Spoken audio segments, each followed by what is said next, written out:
So as you know, we do this every 2 weeks. Kita buat Battle Royale.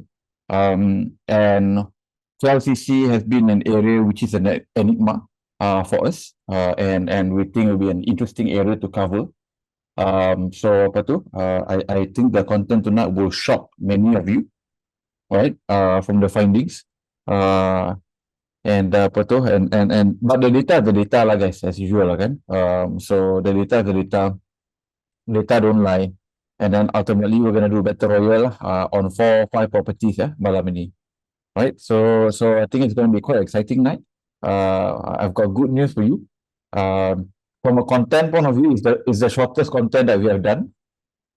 Right? So from a content point of view, it's the shortest content we have done. The bad news here is that I have no idea what time we're gonna end. That's subject to Q&A, right? Sebab apa tu? While the content might be shorter, tapi the question so far daripada apa yang kita dah dapat, it's actually quite hot, from our leads and database and even client, right? So apa tu?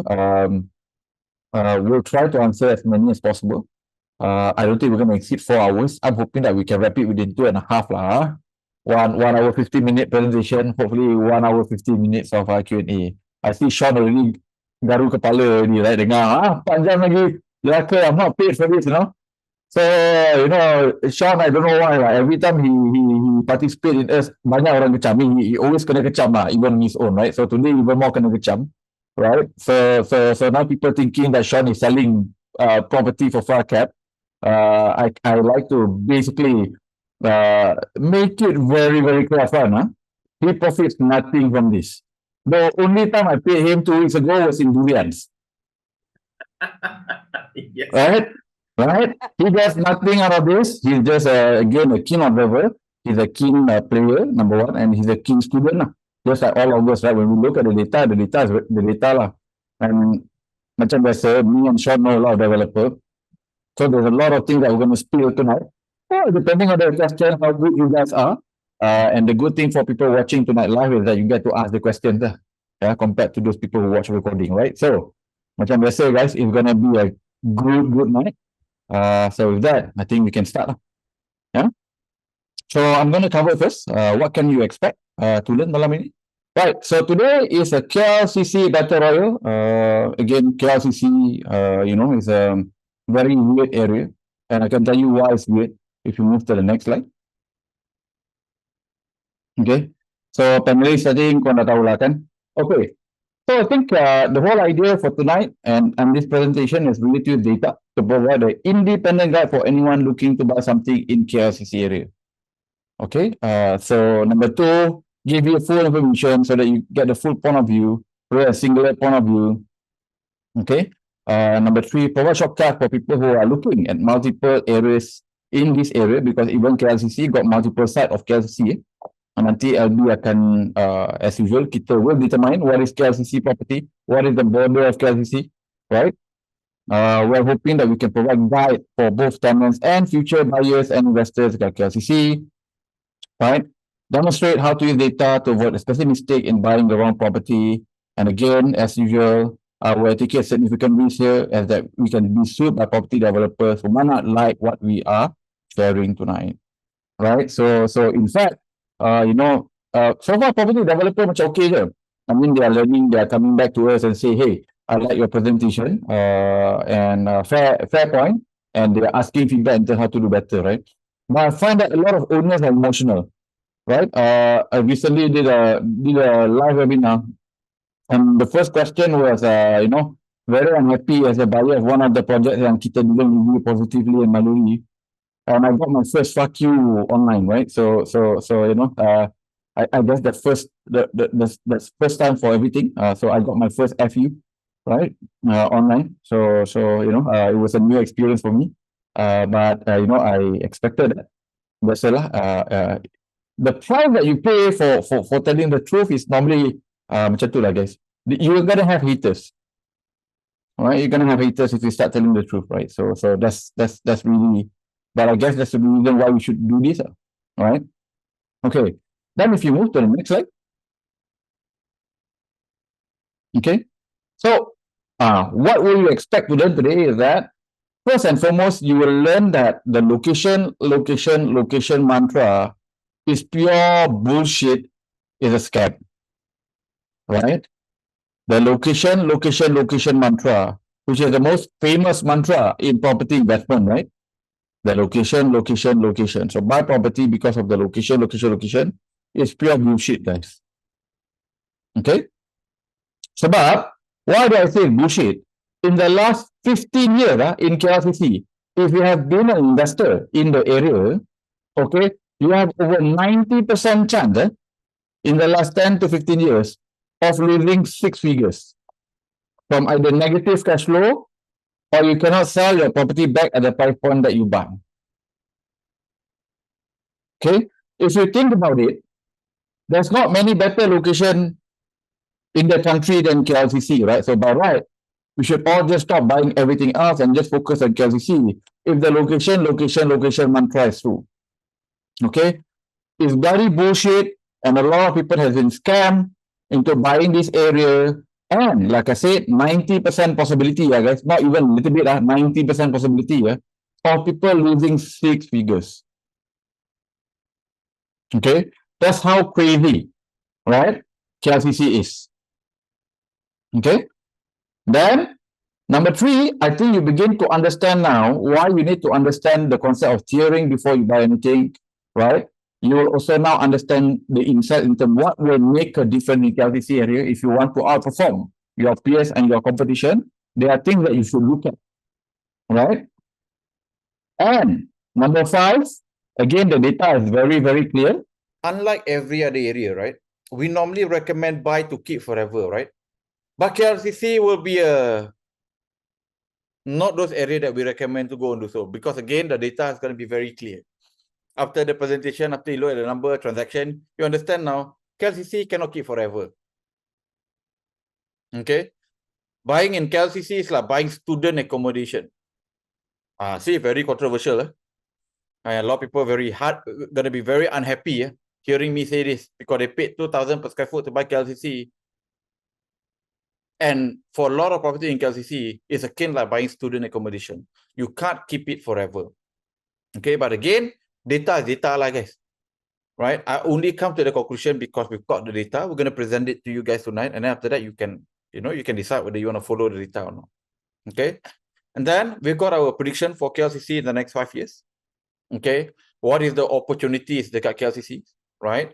And then you got the Battle Royale of 4 properties, right? Plus 2 more, right? And then last but not least, if you are still, after the presentation, still looking to invest in KLCC, you will now know what to look for, what to be on the lookout, so that you don't suffer similar fate whereby a lot of people bought in the last 10, 15 years did not make money buying KLCC. Guys, pelik tak guys? You buy Kepong, you make more money than KLCC. You buy Puchong, you make more money than KLCC. Right? You buy PJ, you make more money than KLCC. You buy Keramat, you make more money than KLCC. Bloody hell, Kampung Baru Malay Reserve, also you make more money than KLCC proper. Okay? So which is why I really hate the location bullshit. Okay? So, very clear, in terms of my mood for tonight, right? My mood for tonight, okay? I think you can understand already the theme for tonight. I'm not a fan of the area. Don't get me wrong. I have exposure in KLCC. I do, right? I bought units, I made money. I made 50% gains. But I'm one of the 10% who made money. So again, there are things that will make money in KLCC, but majority of the things don't make money in KLCC. Right? So if you go to an area whereby you got a 90% probability of losing money, it's not a good area, guys. You cannot say location anymore. Okay? Right? So clear, guys? So this is what you can expect to learn today, right? From this presentation. Now, next slide, please. Okay. So, some disclaimer. We're first going to define the KLCC map and border, right? And you might not agree with us, and that's fine. like I said, we've got justification why for us, KLCC should be defined that way. A lot of, people who bought those those KLCC pretender property paying KLCC prices will be very unhappy. But again, for me, like I said, there's a reason why we put the border properly. And if you disagree with us, that's fine. Okay. Now, KLCC, like I said, there's already people asking, should we avoid KLCC and buy TRX instead? No. Hang on. The last 15 years, many people lost money buying in KLCC. But us at Far Capital, we think that KLCC will do much better post high-speed rail completion. Okay? And KLCC will finally fulfill its potential. But you have to wait until HSR is fully completion. Right? So that means, I think you are looking at about 8 to 10 years from now. Okay?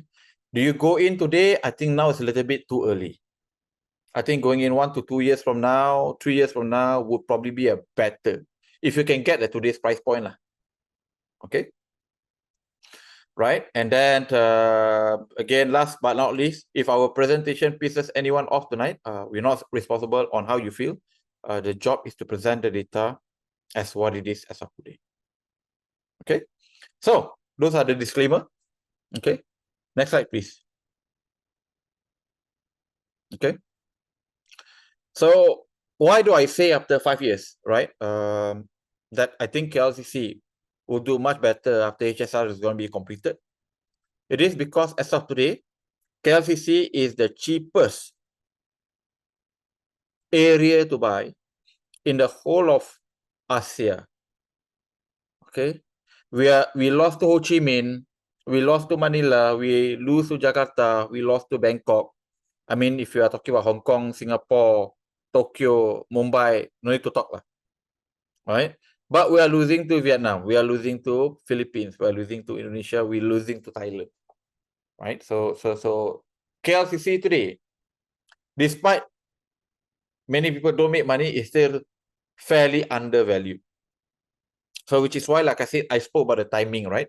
When do I think things are going to recover? And I think it's going to be HSR, post HSR. Okay. Next slide, please. Okay.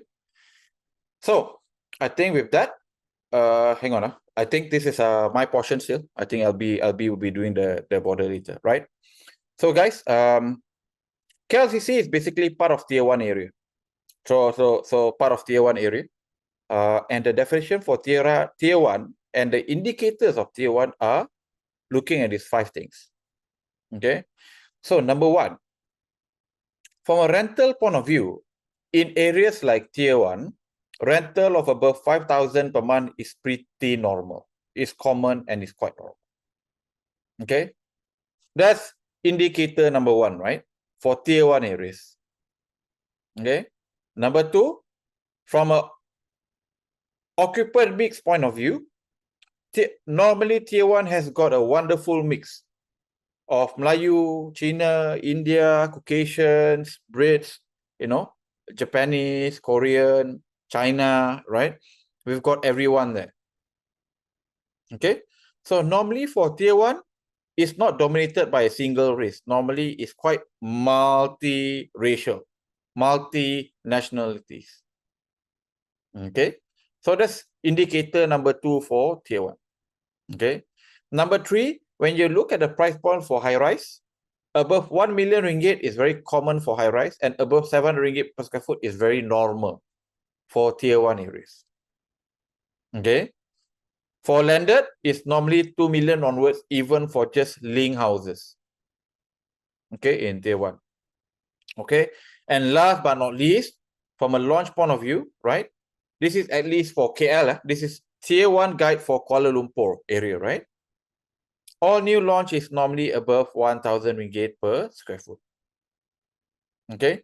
So I think we've done a couple of Battle Royale before. We never properly defined, right, what is tier 2, tier 1 indicators. So today I think we put it a bit more nicely so that people can understand. So since KLCC is obviously part of tier 1, okay, we then put a bit more detailed explanation what tier 1 is. How does tier 1 looks like? Right? So far from this, you guys can understand? Yeah? What is a tier 1 area and what is the indicator and guide, okay, of areas of tier 1. It's not because I label. This is not a Michelin star. I go and taste something and then, oh, okay, very good. I give you 3 stars. Tak ada. Right? This is a general guide so that doesn't matter whether you are from Selangor, right? You are from Sabah, you are from Singapore, you are from UAE. When you look at this, you immediately understand, okay, this is the tier 1 definition in Kuala Lumpur, Malaysia. Okay. Now, next will be the areas today, which is part of tier 1 in Kuala Lumpur. You got the oldie or the original part of tier 1, right? And then you got the new entry, right? So basically, the OG are your Monkera, are your Hartamas, Damansara Heights, KLCC, Bukit Bintang, KL Central, Mid Valley, Jalan Ampang, Kenny Hills. These are all part of the older tier 1, right? While in the last 10 years, okay, we have seen a couple of areas that has been able to enter the tier 1 category, right? So today, TRX is obviously part of tier 1, right? Part of tier 1. Bangsa South is part of tier 1 too. Duta Mas is part of tier 1, right? And Desa Park City is also part of tier 1. Oh my God, Peter, you are absolutely right. Bangsa is definitely part of tier 1. How can we miss that? I appreciate it, bro. Thank you so much, right? So we love our audience. Our audience is actually quite smart. So yeah. Bangsa is definitely tier 1. No dispute, lah. Bangsa penuh dengan mat saleh dan apa semua, rental lebih pada 5,000 is common. Okay. And here's the best part about tier 1 versus tier 2. TTDI as of today is still part of tier 2. Right? Even though property prices in TTDI lagi mahal daripada Monkera, more expensive than in some places comparable to Bangsa. Why? If you look at it from a nationality point of view, majority is still locals. Okay, number 1. Number 2, rental above 5,000 is not very common in TTDI. It's not as common compared to all the other areas that we label here. Okay, so this is definition of tier 1 in Kuala Lumpur. Okay, so far this part clear, guys? What is definition of tier 1 and what are the areas today is part of tier 1? So since KLCC today is being reviewed, so KLCC is obviously is part of tier 1. Okay.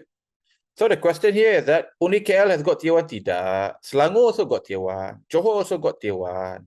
So please watch our Battle Royale for Johor if you want to understand which part of Johor is actually part of tier 1. Right. So this is now because we're talking about KLCC and obviously we cannot include semua. Right. So we only talk about KL tier 1 as of today. This is how we define the border. Right. How we define the border. Okay. Of KLCC area. So the KLCC property area, right, is defined by these 4 primary roads, I guess. Again, you can disagree dengan kita, not a problem, right? We also don't care if you disagree, but we'll tell you why, right? So for us, the definition here is that if you look at it here, the Petronas Twin Towers and the KLCC Park is the center, right?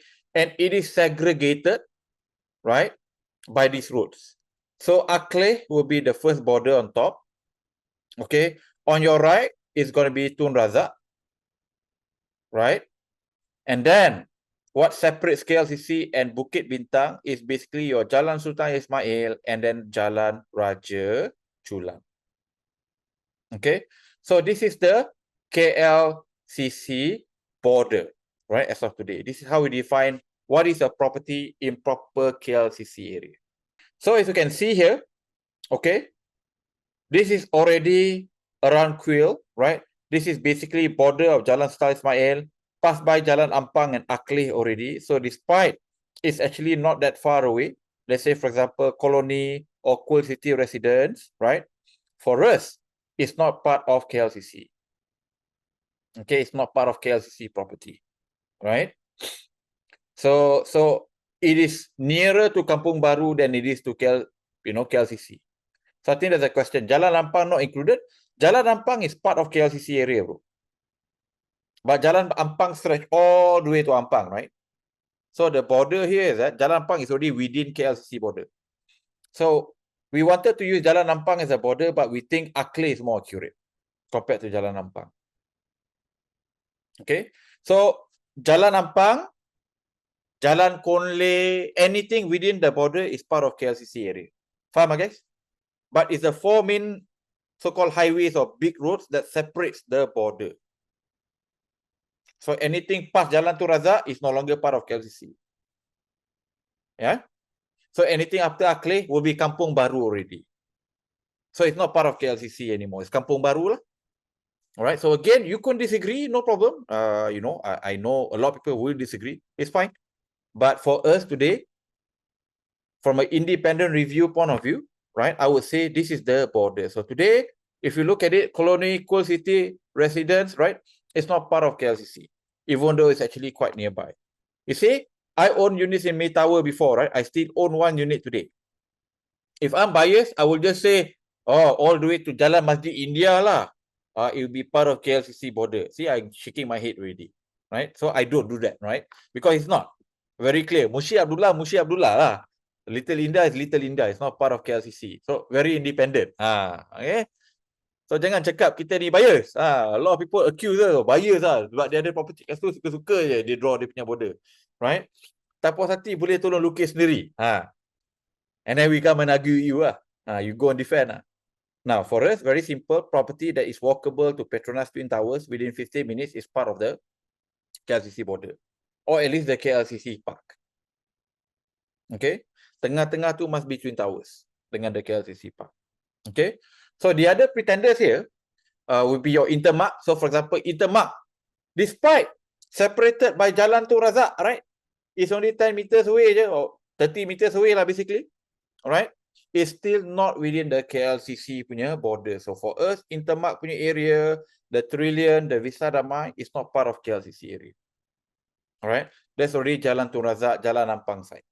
And then you see, for example, like Expression, Still Sky, right? These are all part of after Akle. So therefore, to us, it's also not part of KLCC. Okay, this is also not part of KLCC.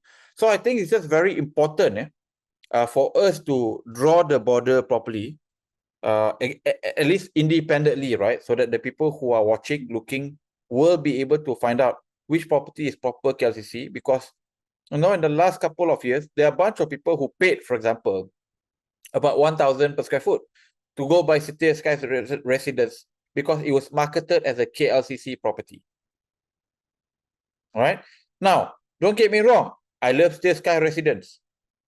I like the view. It's fantastic. The facility is fantastic. But it's not KLCC property. Right? It's not KLCC property. Sorry. It's not part of the KLCC border. Okay? It's more Kampung Baru than it is KLCC.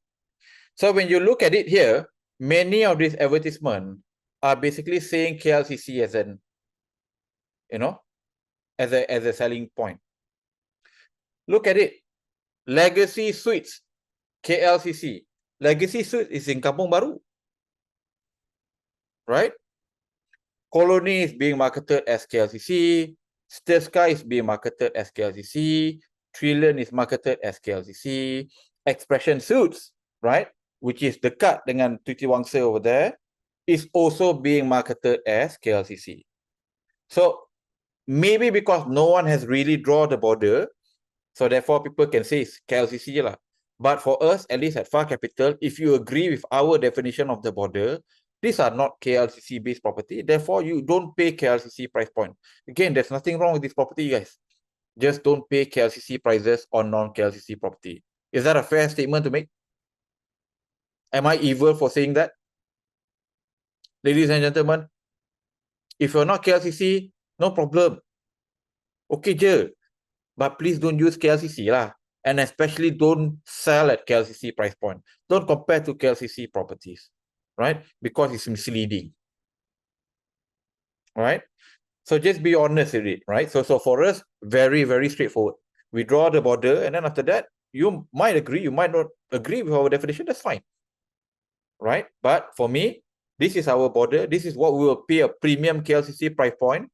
If you want to pay KLCC price point or non-KLCC areas, no problem. Right? Not my problem. You lose money, negative cash flow every month because you finally realize it's not proper KLCC, not my problem too. Okay? My job and our job tonight as a panel, right, is to define so that based on what we think most makes sense, and then it's up to the public to basically follow or not. And I got question, is Pudu part of KLCC? Tidak, Pudu is Pudu, bro.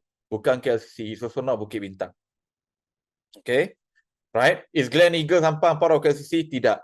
Like I said, the border is Jalan Ampang or Akle and Jalan Tun Razak. Anything post Jalan Tun Razak is no longer part of KLCC. Kota Semarak, bukan KLCC juga. Now you understand, right? When we define it properly, everything becomes clear. Okay, the KLCC border, okay, the KLCC border should be properly defined and anything beyond the border should be part of tier 2. So, I'm now going to hand over the floor to LB for her presentation.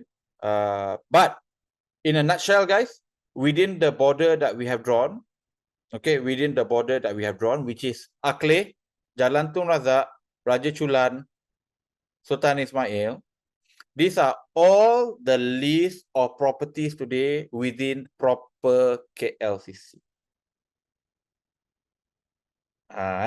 Kita dah buat cantik-cantik for you guys.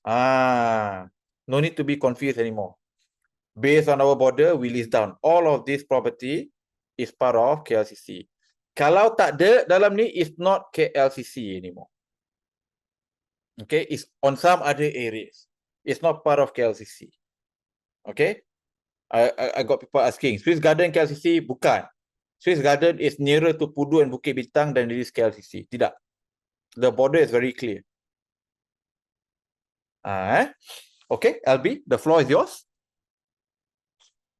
Okay, thank you, Faizul, for the very clear definitions of our KLCC borders. For this list, I actually tried to put it as complete as it is lah. I want to put a disclaimer also.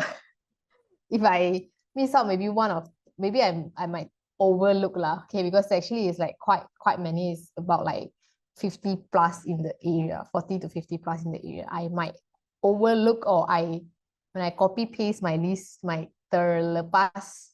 Then I'm very sorry for those owner lah. But just we have actually identified the border with Aceh, Tun Razak, Ismail, and also our Raja Chulan's border lah. Because our Raja Chulan is actually towards Bukit Bintang Pavilion area already. So I doubt the Bukit Bintang's areas people will say I'm from KLCC lah. They will just say I'm from Bukit Bintang lah. Okay. So just continue for the presentations. So this is our investment. Usually people talk about KLCC, they talk about investment, people buy for capital appreciations, but is really KLCC a capital appreciation area? We put a question mark first, okay?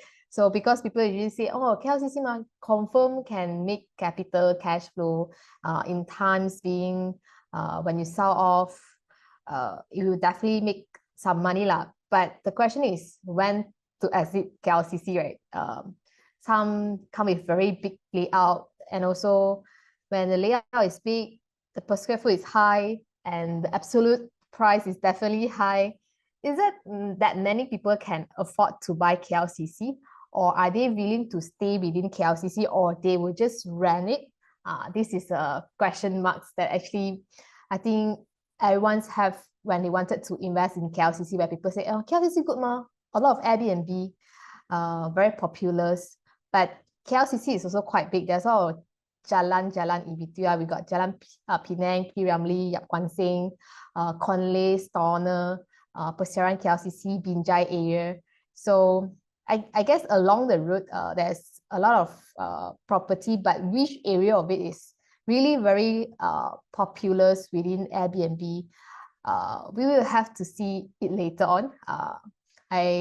When I doing the research, actually the result was quite surprising. Some areas yes, it is within the KLCC, but maybe the daily rates couldn't fetch very high.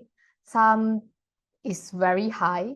Occupancy also quite good. Some area is just not that good.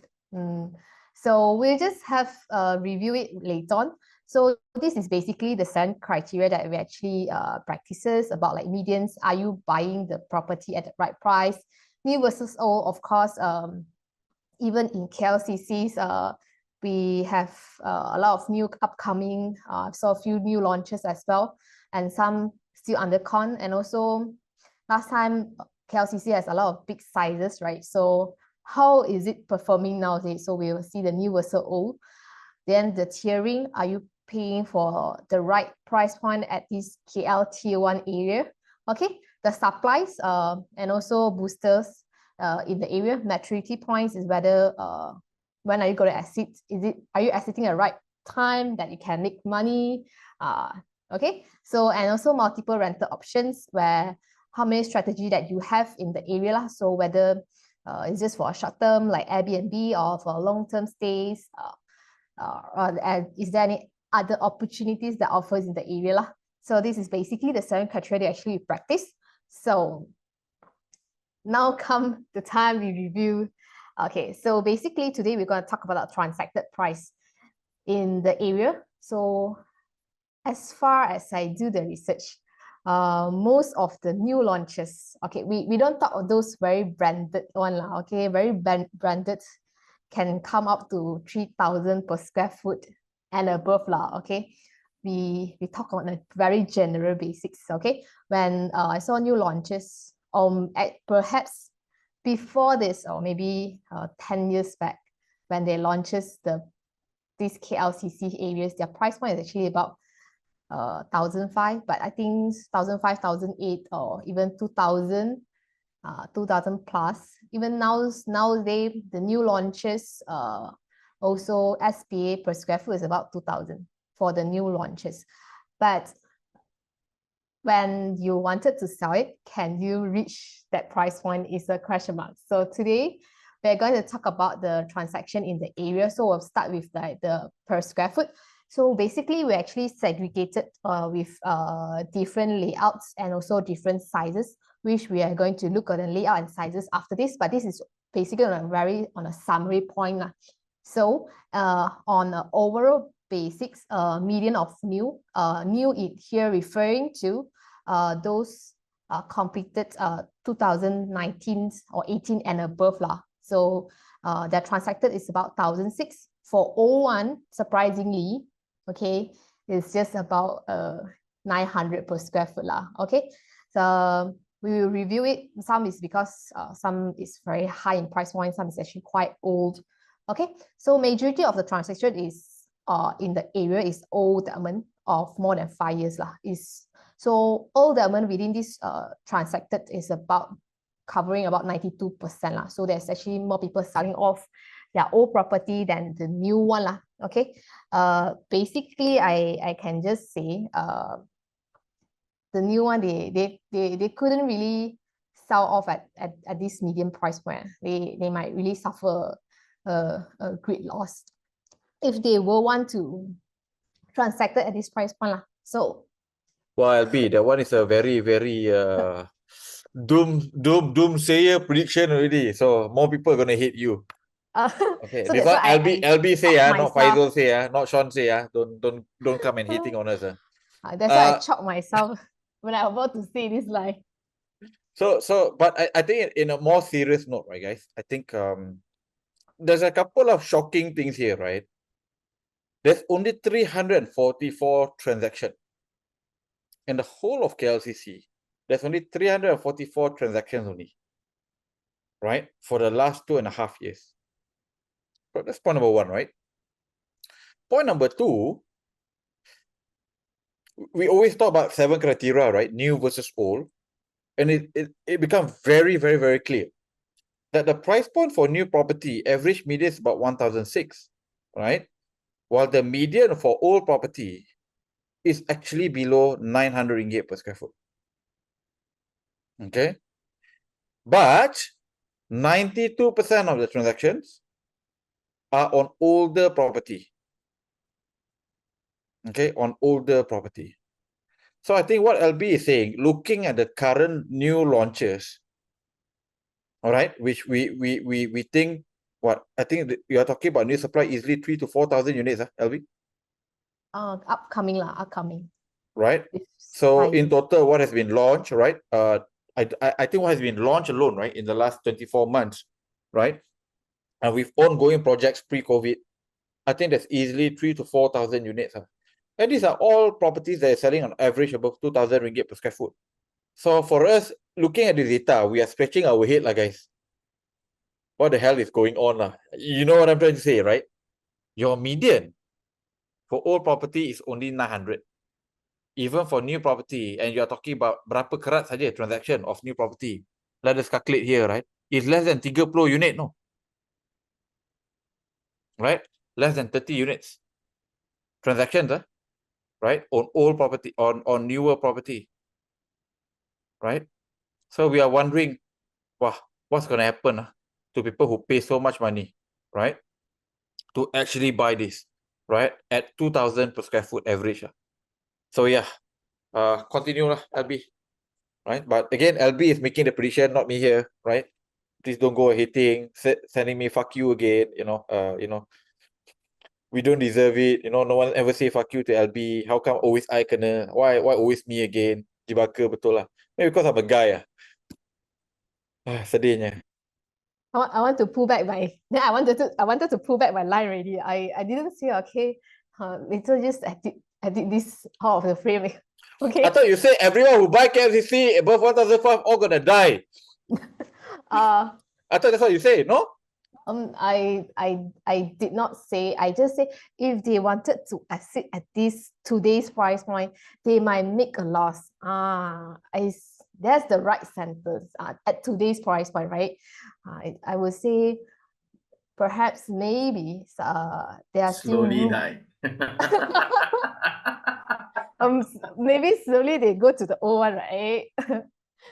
Okay, probably, okay. So this is the interesting side of when we are doing the KLCC, because I think everyone has in mind is like KLCC confirm earn lah. Okay, you wanted to sell, but depends on what kind of price point you enter last time, right? And how able are you to sell off, and how willing are people to buy at the price point with, I think most of the old development come with very big layout, rather than those new launches that can be very small, like studio, 350, office suites, very small.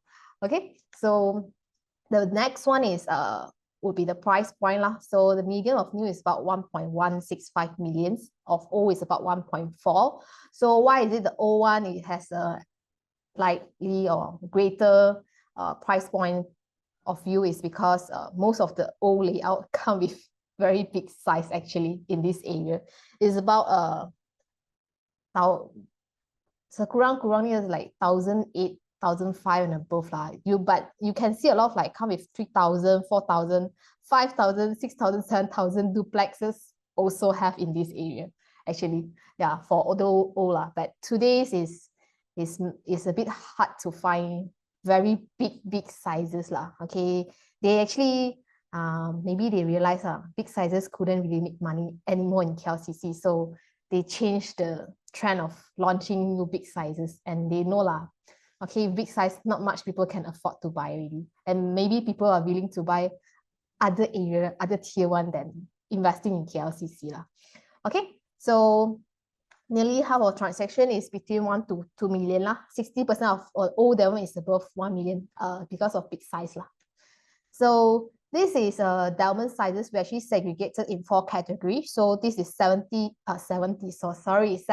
square feet and below. Okay, so we have studios and 1 bedroom and 2 bedroom, like four within the range. So some of new one, like you can see Skies and Report is considered quite new in the area. So even below 700 square foot, you can still get a 2 bedroom lah. So I think if this one in last time, I think is you can't even find lah. So last time is old one is minimum 1 bedroom is about 900 square feet. Yeah, this is old settlement with 1 bedroom is about 900 square feet.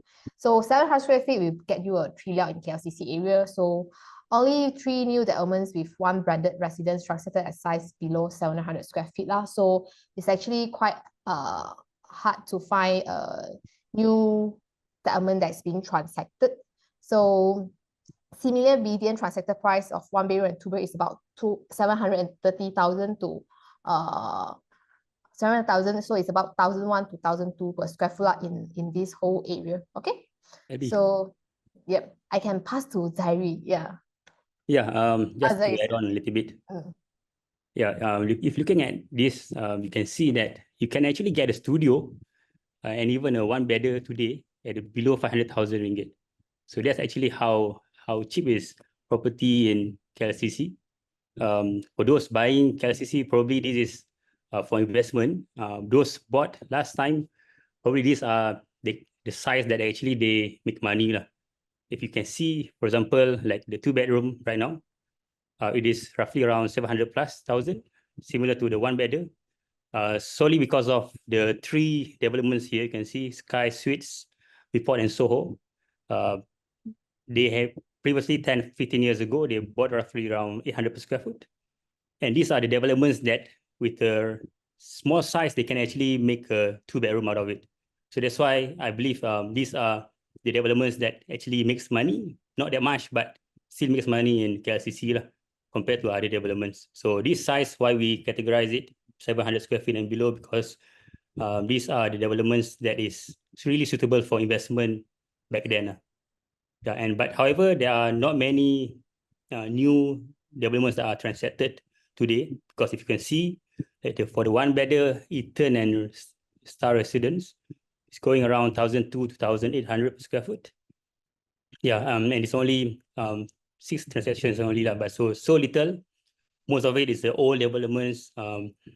In average is 1,100 to 1,200 max. So yeah, that's the price that the market can pay as of today for the small sizes in KLCC. If I can add a little bit, right? I bought summer suites, right? So these are, I bought it at 700 ringgit per square foot. So made money there. The guts too. And based on this, I can tell you lah, these are the properties that made money. Summer suites first block made money. Park View, for anyone who entered before 2012, actually made money, right? For Park View. If you bought from developer, confirm made money lah, because developer price point at that point of time was 600 ringgit per square foot. It wasn't very expensive. This was back in 2005 lah, long time ago lah, right?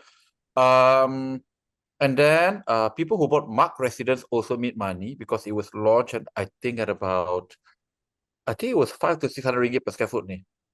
So again, this was like Park View punya batch, very, very old OGs, right? And at one point, I think at one point, Mark was going for about 1,500 all the way to 1,006 on sub-sale transaction. I see that in the last 2 years, it has dropped. Okay, largely thanks to COVID. All tier 1 property basically suffered lah. The only one I can think of that made money in the last 15 years, I'm talking about last 15 years launch, is actually Summer Suites, Vport, and Sky Suites, I think. Right? Because Sky Suites, I think, was launched at about 1,000 to about 1,001 per square foot. Right? The rest of them, I don't think they made money. Right? At least like if you're talking about the last 10-15 years when you launch, or prior to that, confirm made money. Anything that was launched before 2008 definitely made money in KLCC. But subsequently, after 2008, it was harder lah, except for, Summer Suites and Vport. The rest of them didn't really make money. Right? But yeah. Sorry? I think Summer Suites, it's an office converted into apartments, right? Come again? It's an office building converted into a residence, right?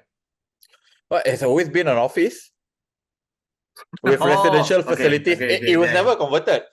Oh, okay. It has never been converted, right? So and it has never been converted lah. So that's the news lah. Sean, what do you make of this? When you look at the number of transactions? Lucky I didn't How- buy, no lah. Huh? Lucky I Okay. didn't buy. Lucky you didn't buy it. Yeah, because I think KLCC is always it's a thing for all investors to own. It's a trophy segment of Betul. the investment, not so much on own stay. It's like a hallmark. Oh, KLCC, I ada. Hmm. So I visit about like 15 properties in KLCC already. That's why the Mercu one, the one that you said can make money, is the one that is not residential. Vport also that made is- money. but Vport also then- made money. Yeah. Before I haven't been, but then the Sky Suites also felt very, very weird. The whole Hmm. layout very weird. Clubhouse, you need to pay for separate access. Yeah, the whole layout, right? So immediately all the weird or it was not supposed to be a hallmark development only make money. Hmm. For anything that is more proper with lobby, whatever, right? Like as an architectural student, Troika was the peak lah, because developed and designed by a very famous architect one. Lose money Yep. that one. Yep. 2,000 per square foot at one point. It was selling. Yeah. Troika. So then like all the new properties that I visited all didn't make money. Yeah. Ah, So the other thing that I probably have to maybe Albie made an observation, which is actually an accurate observation, right? Whereby last time all developer launch all this mega big size unit, right? All this mega big size unit, okay? And today they all launch smaller units, right? It's basically the same story, just different version of the story, if you know what I mean, right? So for those who do not know, okay, there's a reason why KLCC basically is the first, in my opinion, right? I don't know about you, Sean, and Zairi and Albi, right? But KLCC is the only property market, in my opinion, that had a bubble in Malaysia. There's a property bubble. People will say, what about property bubble? I said, property bubble has already existed, but only a pocket of areas. And KLCC has had a bubble since 2007. And it never recovered. Okay, so and why, for example, why this bubble started was that because there was a development that was launched for about 500 ringgit to 600 ringgit per square foot, and this development is what I call the Helen of Troy, the one that sets the whole thing to be on fire, right? The Helen of Troy, right? Is Dua Residency. So for 500 to 600 ringgit per square foot, after VP did very well, right? Did very well because there was no large units in KLCC at that point of time, and it was the only one. So rental price went up to about from 500 to 1,200 ringgit per square foot on subsale, very quickly, less than 5 years. From 500 ringgit to 1,002, guys, less than 5 years. Rental yield more than 10% for the first time buyer. Rental 20,000, because all large size units. So when the other developer saw that, all the other developer begin to build the same 1,500, 2,000, 3,000 square foot units all over KLCC. All right. So Dua Residency is the Helen of Troy. That one thing that basically sets off the war completely, right? And which is why KLCC property glut until today. It has been a bubble. It never really recovered, right? It didn't recover. Barely anyone can exit today at the price point that they bought from the developer, right? Unless you bought summer suits, unless you bought Vport, right? I don't think anyone else is exiting at the price point, unless you bought Parkview, unless you bought Mark Residence from developer. I don't think anyone else is exiting at a major profit now. All right. So for all intents and purpose, if you look at, for example, the price point of new versus old, right? About 1,006, 1,008 per square foot today. Yeah, it looks high on paper, but these guys also paid higher to buy it in the first place. So even when you sell 1,006, you didn't actually make money. All right. That's provided you sell it at 1,006. There's no markup involved and all of that, right? And when you look at the number of transactions, it's very, very small. Right? So we spoke about it in Johor, right? So you saw, right, what happened, right, due to greed in Johor, whereby one after one, and it was all a story and whatnot, right? And we see a smaller scale of that happening again in KLCC lah, but this time it's smaller units, right? So I think that's the conclusion we're making, like guys, as of today. Now again, I don't think this is a call of whereby don't buy those small units, right? No, it's not. Because in fact, if anything today in KLCC, if I want to buy new, I will only buy small unit because it's the only thing that will make sense. Right? Anything too large, anything above 1,002 doesn't make sense to me in KLCC. Right? So it appears to me KLCC as of today becomes a tale of like two sides of people who are buying it and staying in there. One, young, hip guys who wants to stay in city center, live action and whatnot. And then the other one is completely older retiree. Right? The one in between, macam tak ada lah. Right? I don't know, I wouldn't want to stay in KLCC as a middle-aged man. I don't know about you, Sean, whether you want to stay in KLCC. I don't know about you, Zairi. I don't know about you, LB. LB boleh lah kot, muda lagi kan. So, Zairi, would you stay in KLCC? Sean, would you stay in KLCC? Hardly. I would though. Oh, you would I went to the one, what is the name already? Quadro. Oh, 2013. So I went Quadro. Then I went I went a lot lah. Okay, I went a lot. So the Conde side of things a bit boring. So I went Eton, I went all the Stoner lah, all the Stoner 10, Stoner 3 Stoner, a lot lah. So all those very fancy, very boutique, not for me. Then for Quadro, then suddenly like the 1,008, 2,000, right? Whoa, I think I like it. But I don't know where my kids study lah. Well, which is the problem lah. Which is why you don't have families with small kids looking forward to stay in KLCC because the lack of schools. I think International school. Yeah, that would be my main criteria lah. Consideration. So which is why it's very weird that even certain parts of Monkera today, for example, the large size unit in Monkera doing very well. The average new launch large size unit in Monkera, right, as of today, is more expensive on subsale compared to the large units in KLCC.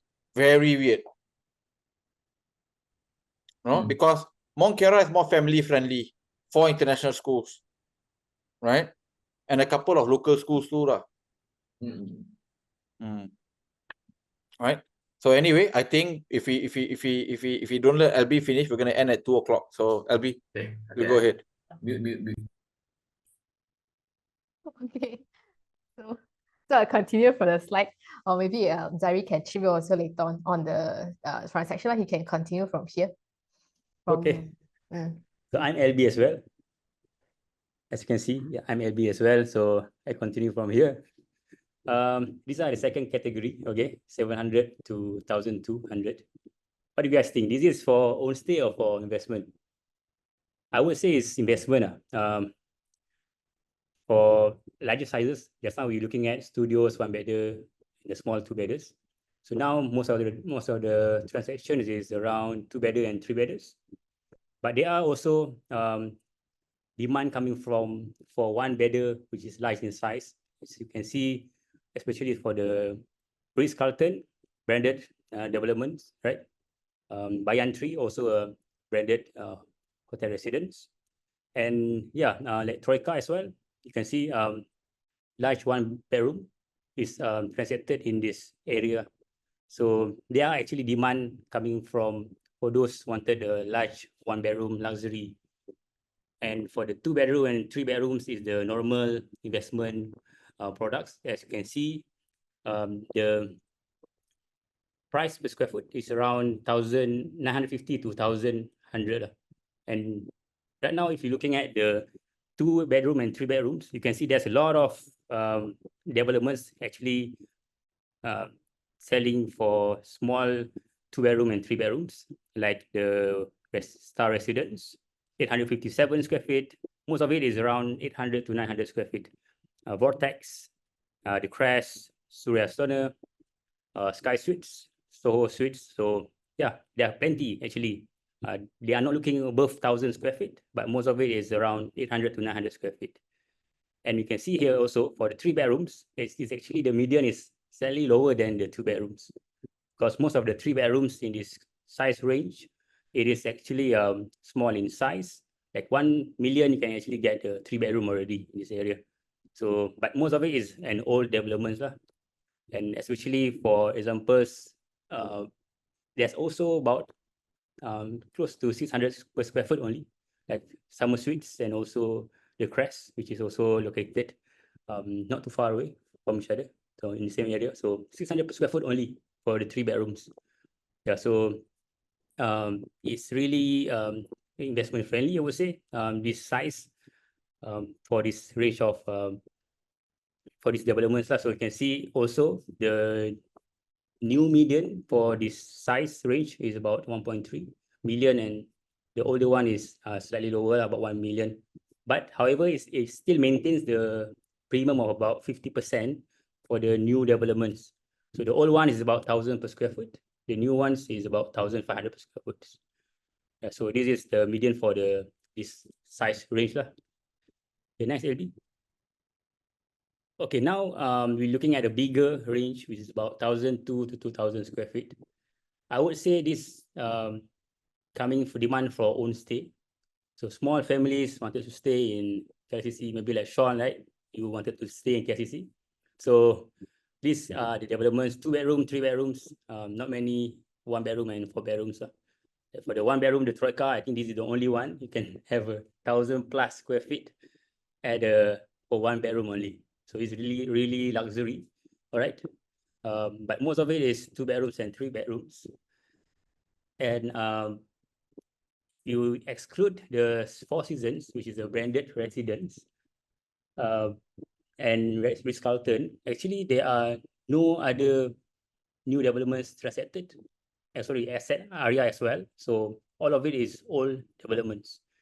And from what I see also, the demand from all of these residents, right? If you can see, there are 2 major areas lah, where the demand for own stay is coming from for this size range. First is around Avenue K, so which is around Yat Kuan Seng, Hampshire. You can see developments like the Panorama, Hampshire Place, K Residence, which is on top of the Avenue K, Di Mayang, yeah. So most of Mirage, so most of it is coming around Avenue K. Probably this small family would like to love to stay in an area with a lot of activities going on, right? So other than that, is also another area which is around Jalan P. Ramlee there. We can see around Idaman Residence, Report, Mark Residence as well, Crown Regency. Yeah, so quite a lot of these developments around this KLCC area of Jalan P. Ramlee, which you can actually walk around 500 meters sampai KLCC. So yeah, these are the demands for this size for own stay. And most of these transactions is around 1,000 per square foot only lah. So big sizes per square foot is slightly lower lah. There's even down until 500 plus per square foot only for the old developments. But the newer ones, you can see there's a bit of a gap area going around close to 1,700 per square foot. But while others like Peapod, Garage, Binjai 8 even is around 1,100 to 1,200 per square foot.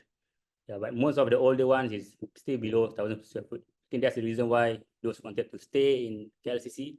We look into these older developments and places that is a bit quiet, a bit busy for the young families. And then we have this one which is above 2,000 square feet.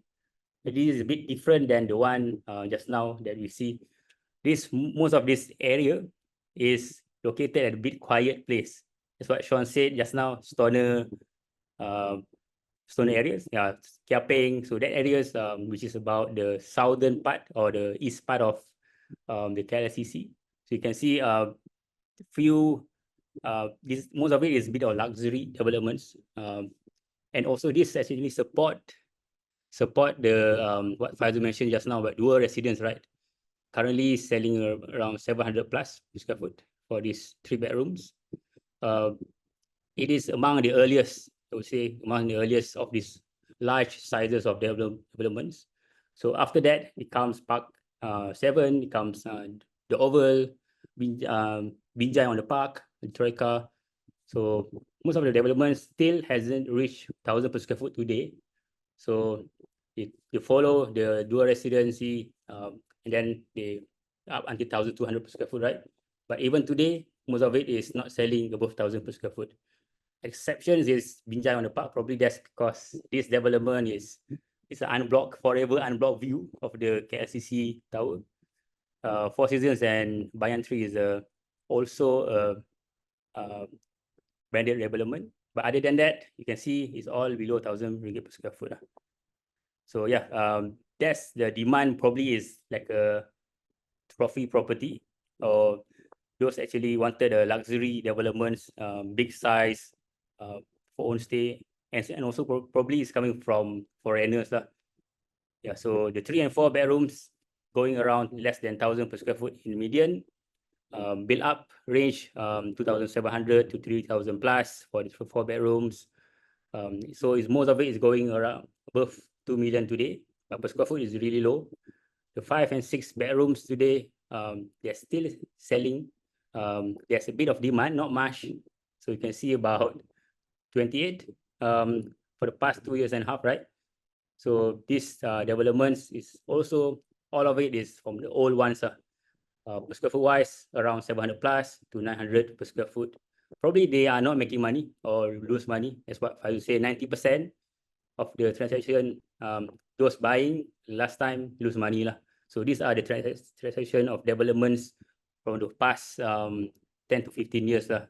So at this current price, 780, 900 per square foot, I think these are the developments that are not really making money or lose money lah. I can't say you didn't lose money, but looking at it, it's really lower in terms of the per square foot wise. Yeah, so that's the story about KLCC. The demand, even though this is one of the segment which is highly transacted, around 100 plus units, right, for the past 2.5 years, but it's still low lah. I would say the demand in KLCC, regardless of the sizes, is still lower in comparison of other areas. And most of the demand is for the older developments. New developments is not much, probably because of the market can't really absorb above 1,500 per square foot and higher. Because what I've shown you from just now, most of it is around 1,000 per square foot, 1,200 max, around that for the more majority of the developments. And most of it is still below 1,000 per square foot. That's what's shocking lah today. Still below 1,000 per square foot for a CBD KLCC area. All right, so I think I pass it to LB to continue on the rental yield. Okay, thank you, Zari, for the insightful transactions price point. Right? So it's basically, it depends on the price that you go in last time, whether you are able to make money. That's the capital appreciation take place lah. So the next one is about rental yield. So we actually look at how good or bad our rental markets in KLCC, since there's a lot of experts, white collars, and also of a lot of office towers within KLCC areas lah. So I would say the yield surprisingly in this area as a conclusion, okay, is about 4 to 5%, or some can higher, maybe about 6 to 7%. But if about rental per square foot wise, some branded, okay, branded referring to like Four Seasons, Ritz-Carlton, all rental per square foot is about 9 to 11 ringgit per square foot.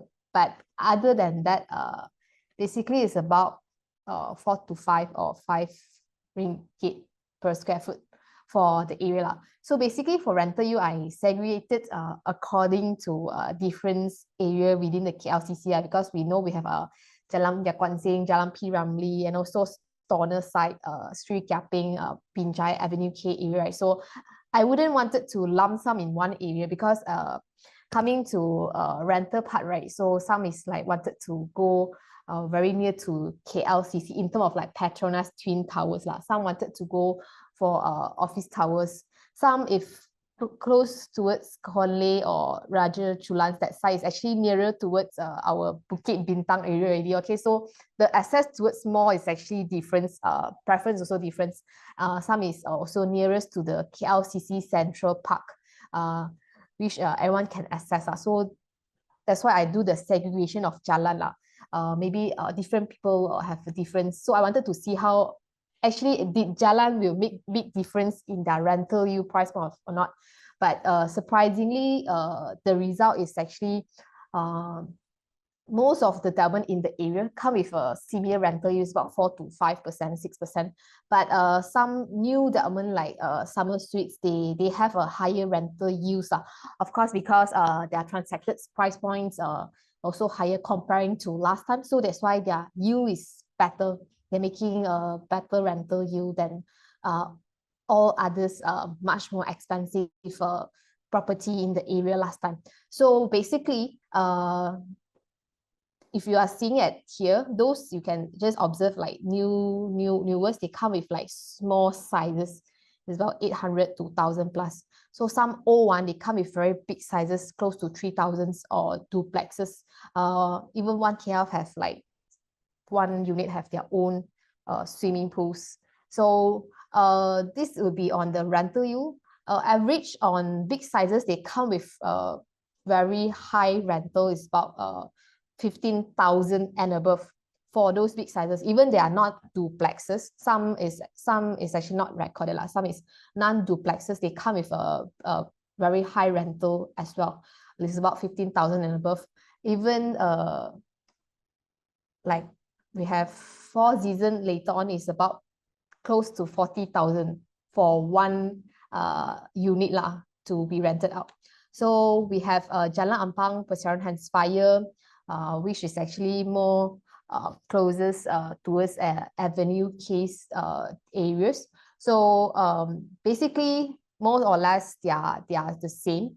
You can see Four Seasons is considered one of the branded sales. They have their sort of like a bit private residence rather than a hotel. So you can actually, the highest listing I excluded is because there's only one 40K. So if I put 40K here, then people will think, 40,000 for Four Seasons is just like a scam, you know. So I excluded that. But to be honest, I saw that listing at 40,000 for Four Seasons, about 3,000 plus square feet. So this is how crazy some branded residents can actually fetch very high price point, where I actually do a segregation of branded and those non-branded comparing to the area where I think one that's still under construction is the Kempenski, consider very branded so which actually still under con, so I can't really know how the price point is going to be later on. So I just wanted to derive how's the branded study, branded residents doing in KLCC, whether they are really making a good yield or they are just so in the area, even though they are branded. Okay, so this is Jalan Yap Kuan Sing. So Jalan Yap Kuan Sing, I guess is very famous today for Airbnb. So we have Scarlets, we have Stars, and also still under cons one, we have Hugo's. Actually, Hugo's fall under Jalan Tun Razak. So it's still at the fringe of Jalan Yap Kuan Sing. You turn in is Jalan Yap Kuan Sing. So basically, this area is quite famous for Airbnb in this area. So we have Star Residence, also Scarlet. So Star is actually attached with the Escort so one of the so-called quite branded hotel service suites in the area as well. So Scarlets and also Stars, they come with a very small layout for one bedroom, but they can fetch a very high price point. It's about 3,000 to 4,000 just for one bedroom. Even for Scarlets, 450 square feet, yeah, it's just that small. It's about 3,000, and I saw listing about 4,000 for Scarlets, just for one bedroom in the area. So whether he's doing well in also of like rentals, renting out as a whole unit or not. But I would say in this area, when I do Airbnb study, most of the settlements in Jalan Yat Kwan Seng actually fall under Airbnb study. They rather rent out to do Airbnb rather than doing whole units, which the yield for Airbnb is much more highest. For Jalan Yat Kwan Seng, for Star Scarlets, their Airbnb yield is about 8 to 10%. So I guess that is why they do Airbnb rather than just renting it out as a whole unit. Because talking about Star Scarlets, you still able to walk down, you can reach Surya KLCC where you can see the Petronas Twin Towers lah.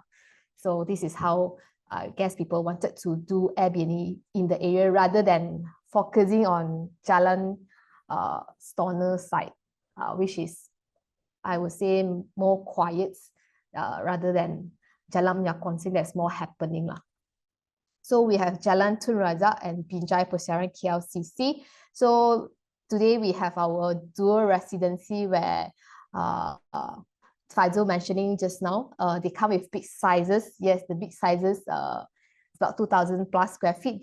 Their whole unit can reach about 9,000 or even 10,000 for a 3 to 4 bedroom in the area.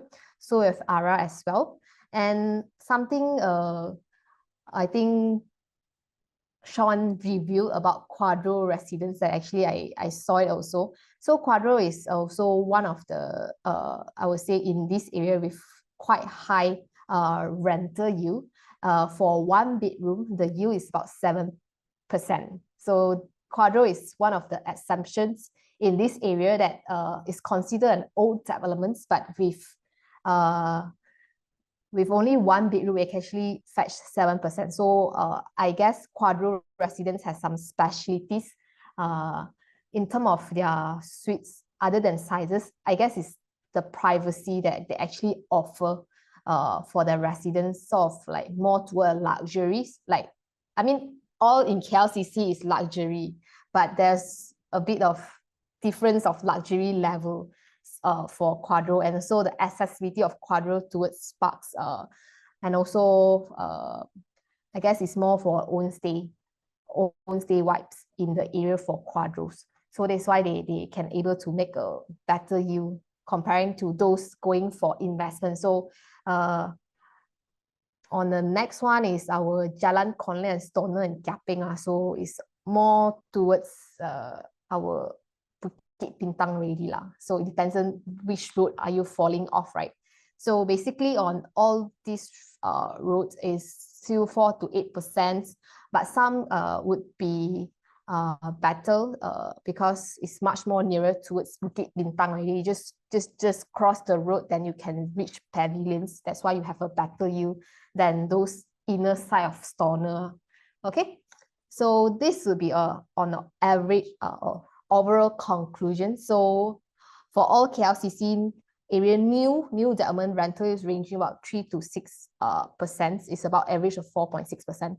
For O1, it's about 2.66 to 7.9. So to be honest, O1 with big sizes actually perform much more better in the area.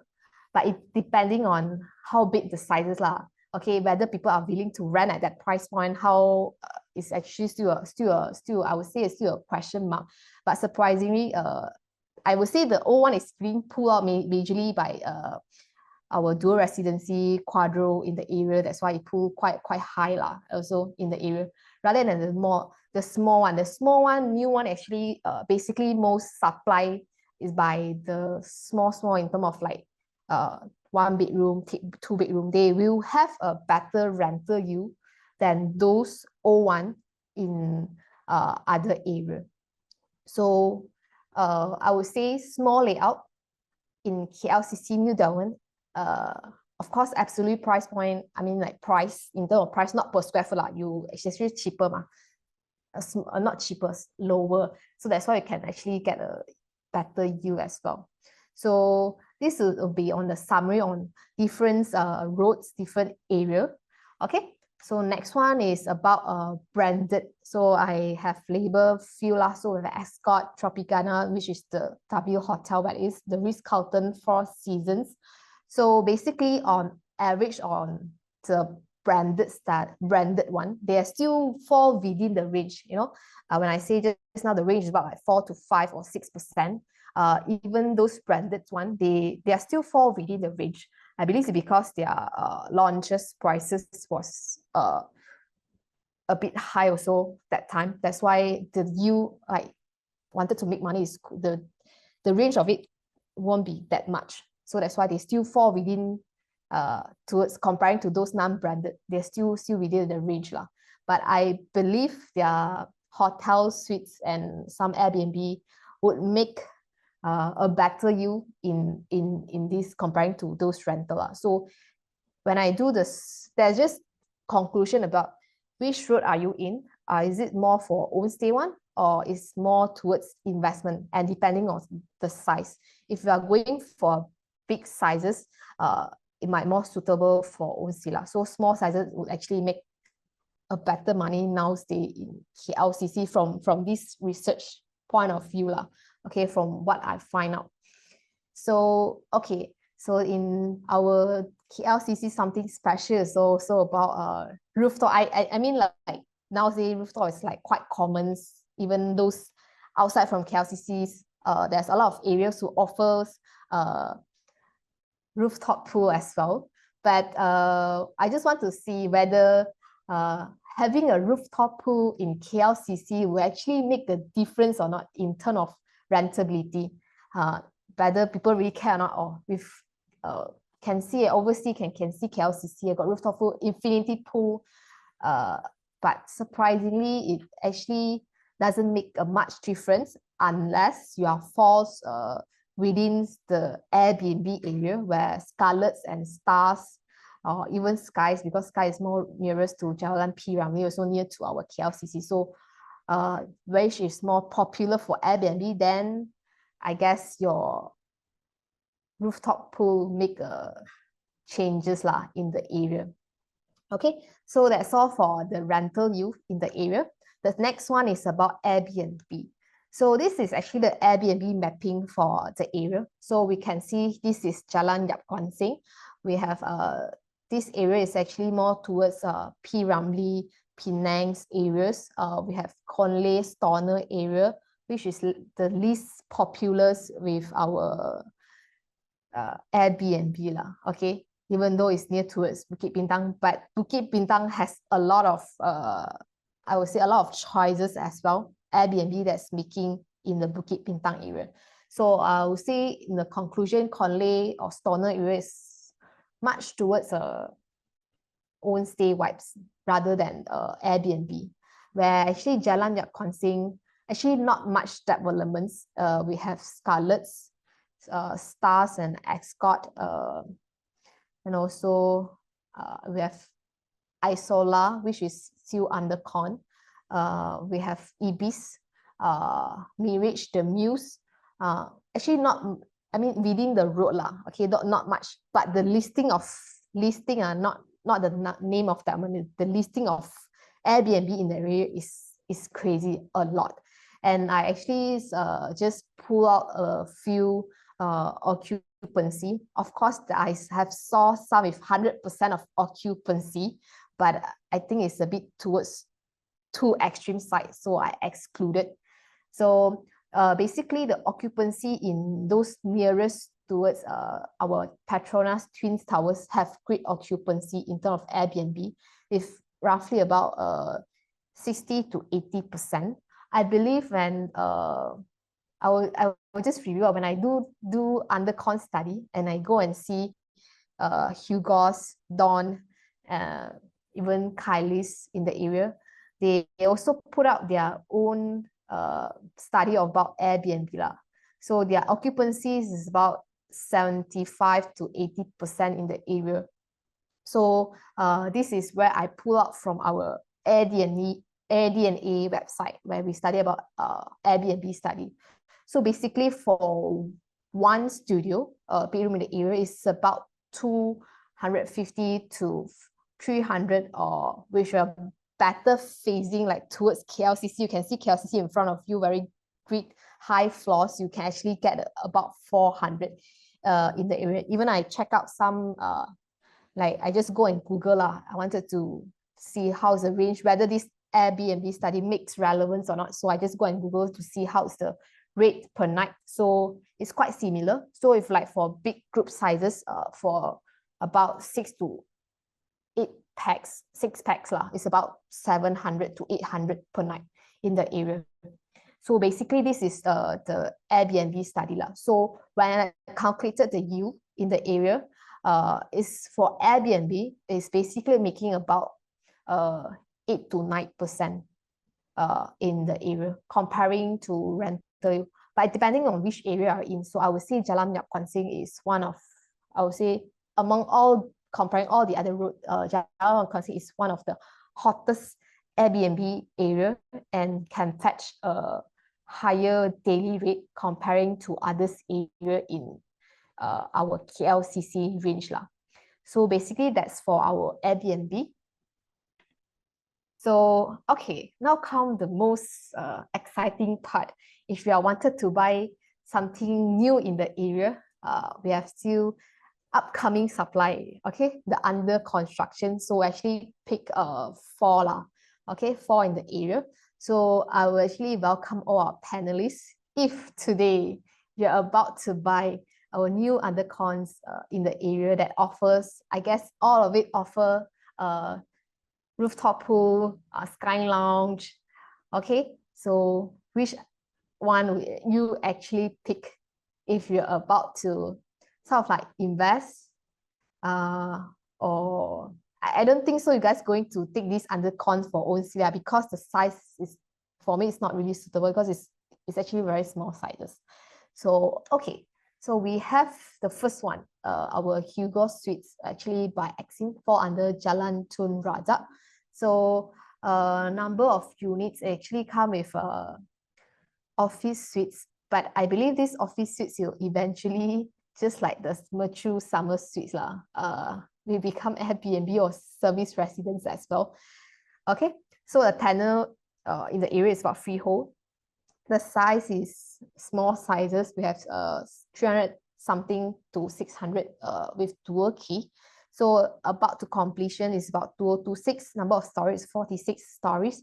So the net per square foot is about 1,007 to 1,008 lah. I mean, talking about net lah, not talk about their launches SPA prices. I think which most of you also so can Google their launch net per not launch SPA per square foot, not their net per square foot. So this net per square foot I got from some of my agents friends lah. How much are they selling in this area for Hugo's? So facilities, there's few facility podium sites. They come with rooftop pool, gym, lounge hall. I guess it's basically, I would say, the simple, like or the basic entry requirement for the facility in this KLCC lah. If you wanted to go for like Airbnb things, you have to have something more specials in the area. But KLCC, everyone have to have rooftop pool to make a difference. But from the rental study point of view, it doesn't make difference. But in terms of Airbnb study, it actually generate a better yield for those who have better facilities in the area lah. So we'll just review others first. Then we can ask our panelists, what's your opinions within all those in the area, which one actually you think you would want to invest. So the next one is also by Exim, where Kylie suits for the Jalan Mayang, actually more nearest towards our Avenue K. Okay, so number of units is about 346, still freehold, layout also small ones, it's 300 something to 600. We have dual key as well, completion is about 2027. Number of stories 36, net per square foot is about 2,000. So I believe it's because of its locations, it's more nearest towards Avenue K, rather than our Hugo's, which is actually at the fringe of Jalan Tun Razak. So quite far away from our KLCC lah. So if you're about to walk, I guess I have to walk about 15 to 30 minutes. So because I went to a site visit that day in the Jalan Yat Kwan Sing, so we walk lah from there. We see how long actually it takes. So whether in which road or which area are you in, do it make a significant difference or not? So this is Kylie's. Facilities also more or less the similar. Everyone have their Sky Lounge, gym, pool, games room. Nothing much different lah. Okay, so we have this Dawn KLCC off Jalan Ampang. It's actually nearer towards Saloma Link Bridge. Okay, so by Ching Hin, it's about 960 units. Also a freehold. Especially you can see it's also small units. Okay, 350 to about 600 something. It's all small units. And completion about 2029. Number of stories is 68. Net per square foot is about 1,008.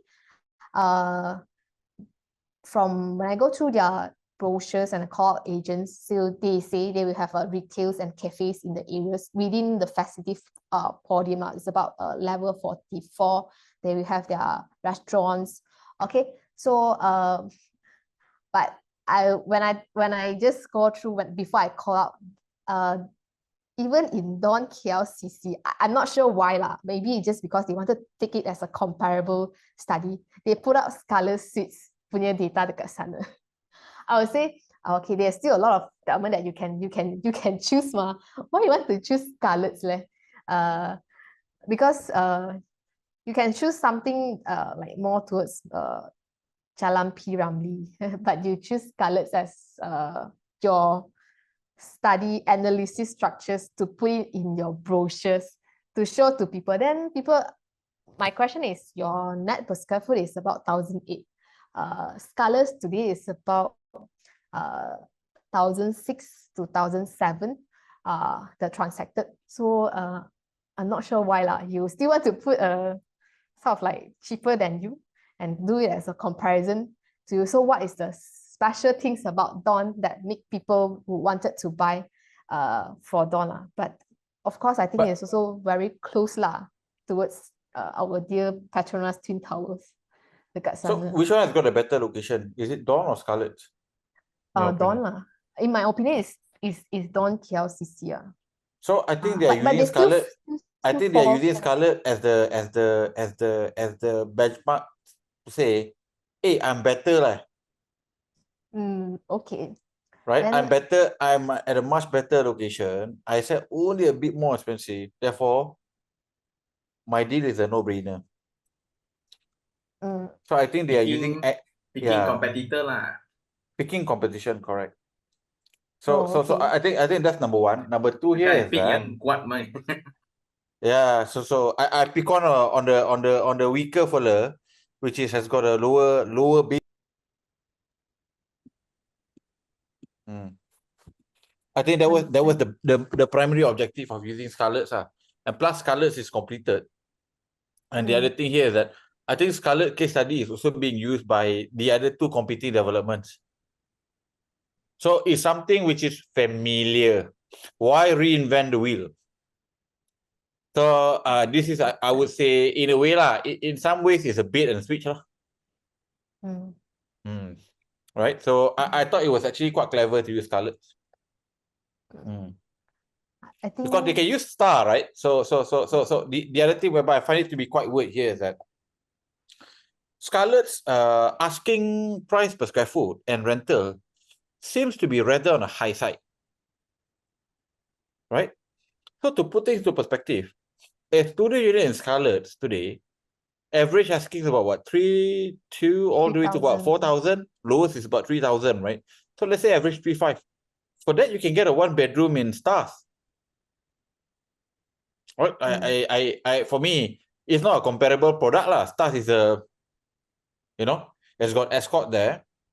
It's way bigger, and it has got a sky pool too. So I'm not sure what's the difference there. So I don't know whether some people tengah goreng the asking prices to sell the other undercon project lah. I'm speculating lah. Because of Right, so- maybe the name lah, Exim Suites. You know. I don't know. For me right now, I'm Wow, I say something. Wow. Wow. so because it's unusual for a 450 square foot studio at a worst location, right, to be asking at a higher price point compared to a bigger unit at a better location with comparable facilities. It doesn't make sense to me, yeah. Right. So for example, I'm not gonna claim my summer suit is rental 3.5 because it's not a comparable product. It's not even a comparable location. It's the shittiest location, right? But despite only I will tell you it's the shittiest location. I'm fine with that because I pay 700 ringgit per square foot. Fine, I don't pay a premium to buy the worst location, right? My unit somehow got graveyard view. Who gives a shit lah? Because I make money anyway because I bought cheap, right? So that's the whole point, right? But like I said, this color thing is quite mind-blowing for me. So if I were to make a very amateur speculation, I think some char kway teow is happening, right? And the char kway teow is happening in order to make sure the existing project can sell better, right? Because everyone is using it as a reference, you see? Yeah. Correct me if Actually, I'm wrong, right? Aren't every project right now in KLCC is using Scarlett as a reference? Actually, there's one point out for my agent's friend who's actually selling lawn. So why they use Scarlet, right, is because it's leasehold. So along the road, actually quite rare of leasehold, mostly are freehold, right?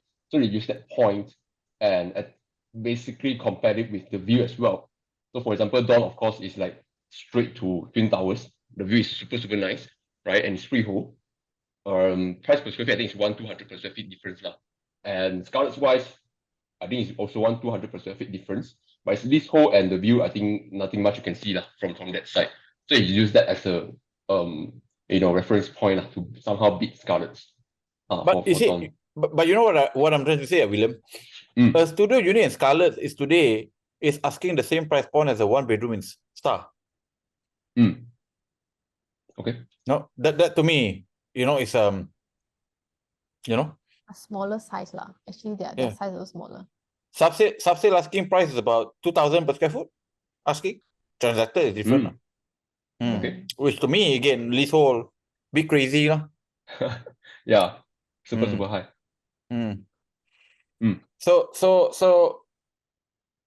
So I don't know whether my speculation is correct ataupun tidak. Like I said, I detect anomalies for a living, right? I detect opportunities for a living. I smell something really fishy here. It's not natural. And I think how many transactions are there in Scarlet today? There's only one transaction only, around 1,600 square foot. Yeah. Okay, if the rental is 3,500 for a 450 square foot studio, right? Right, then the whole number doesn't make sense anymore. Yeah, if you do it backwards, so like I said, I understand why Dawn is using Scarlett. William made a very good point. I forgot it's leasehold, right? So it's like literally, hey, this guy worse than me, like far worse than me, worse location, leasehold some more, right? I'm way better, but yet I'm only like a couple of percent higher. So buy me lah, macam tu. But I think Scarlett is doing very well for Airbnb, Yeah, very well. Yeah. Their occupancy also quite high as well. In the area for even like on average, like we have Scarlett's mainly doing most of this like Airbnb. Actually, Scarlett's has average like actually the difference is not much like it's just like maybe 3 to 4% more in the occupancy lah. But I couldn't really find the total number of listing comparing Stars and also Ascot. Maybe like on the whole Scarlett's, maybe just about 100 of it is fall under Airbnb. That's why fewer competitions so they might have a better occupancy than Star. We actually have more units being listed in the area. But basically, from study point of view, their occupancy doesn't differ much. It's about 80% occupancy on a on an average, or 75% on average. In terms of price point, Star will actually have a higher daily rate compared to Scarlet's. That's what I found lah. But they still can get, I believe it's because of escort in the area. That's why they can still fetch a better price point comparing to our Scarlets. I think the facilities are a lot better, Albi. Yes. A lot more generous from a facility point of view. Location-wise, also, it's a lot more nearer, walkable to Twin Towers. Yeah. So It's amongst still- other things, beyond the fact that they're also tight nearby escort, so people can use escort as a comparison. I rent escort 500 ringgit, 600 ringgit per night. I rent from these guys, get 300-400 ringgit. Makes it a lot more palatable. I think from a spec in the unit itself also, I think Stars is a little bit higher too. True. So that's for our Dawn. The last one we have Oxley Towers. Actually, so Sofitel lah, okay. Before it was Sofitel was coming, it's Oxley Tower in Jalan Ampang. So we have 857 units, close to 900. It's also a freehold. So also small sizes.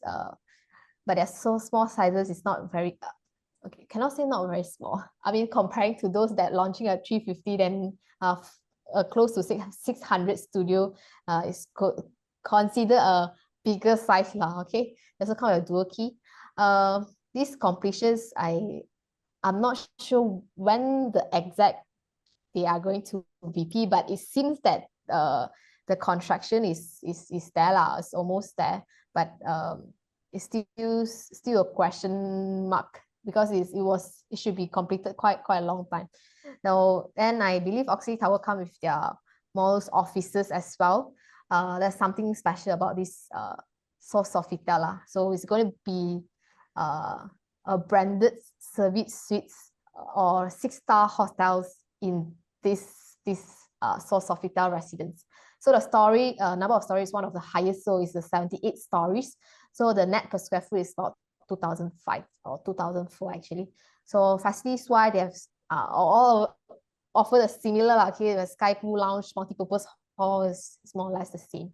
So but Oxley would actually fall on more towards a mixed developments rather than just solely residence or service apartment suites, comparing to others lah. So this will be our majors 4 that we picked today, but I know there's still some in the area. We have Kempenski, which is named as Youth 8, and also we also have actually Armani lah. Armani, where they are, don't scold me, okay, the developers, I'm very sorry. Actually, I saw from your website you label as KLCC lah, but as for our borderline today, it doesn't fall within our area. Okay, it's actually towards Kampong Baru, but I saw they advertise as KLCC, so I didn't included it. And also for Kempenski, I did not include as well. I'm not sure how's their constructions going on. It seems to be a bit stopped. And when we go for site visit that day, I tak nampak orang lah dekat our Kempenski or Youth 8 tower. I'm not sure how is it. So I actually did not really put in our 4 selections, but I did include the details in our next slides. So, but just wanted to ask our fellows panelists, okay, among all these 4, which actually would you pick as your choices to invest, or which one just come to your eyes that you think is the best lah?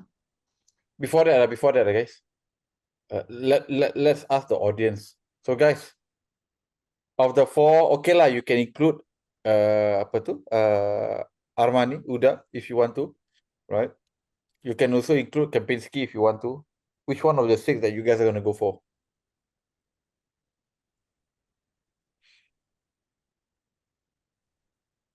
Okay, very interesting. Okay. Got Dawn, got Armani, got Oxley, Kylie's, LB. LB tak masuk. Sorry, I'm not reading the selection, okay? Apa tu LB tak masuk. One day I'm going to find a double who name the tower LB. Then you guys can buy. Right. So obviously, I think while you know, Armani Raja Udasa is not really a KLCC property, right? But the good thing is that they're also not trying to sell a KLCC price point lah. So if you look at it, also it's not comparable, right? So I think about after discount about 1,002, maybe 1,001 ish, right? So compared to the rest, which is going for a minimum about 1,000, what 1,006, 1,007 as of today. Okay, so let's go. LB, which one would you go for first? On my point of view, actually, I would go for Sofitel. Sofitel. Sofitel. Other than its mix, I would say retails and also the park that's offer. I didn't choose Dawn because I'm a bit scared lah. It's also near to Graveyard. So that's why I didn't choose Dawn. Kylie's and Hugo's for me is they are quite similar products actually, but from the price point and also location in terms of Jalan, I would pick Sofitel lah. That's why for me it's Sofitel. So that's my pick. How about others? Sean. I think Kylie's. Kylie's is the one next to Avenue K, right? Opposite Oxley, right? Quite, yes, Finch of Oxley. That's Kylie's. So the Kylie's view was blocked by Oxley lah. Sort of. Yeah. So because I walked into Four Seasons before, I checked out before. I don't know why one would buy lah. Four Seasons, right? That's why when you say you want to pay for Sofitel. So my Four Seasons. So I go in, the doorman knows me. Yeah, so yes, then I get to go in. But because of when you say mixed development is good, that's why you pick Sofitel. That was one of the reasons why Four Seasons didn't work. The retail didn't work. That's when you thought the retail would like enjoy the overspilling from Surya KLCC. Didn't happen also.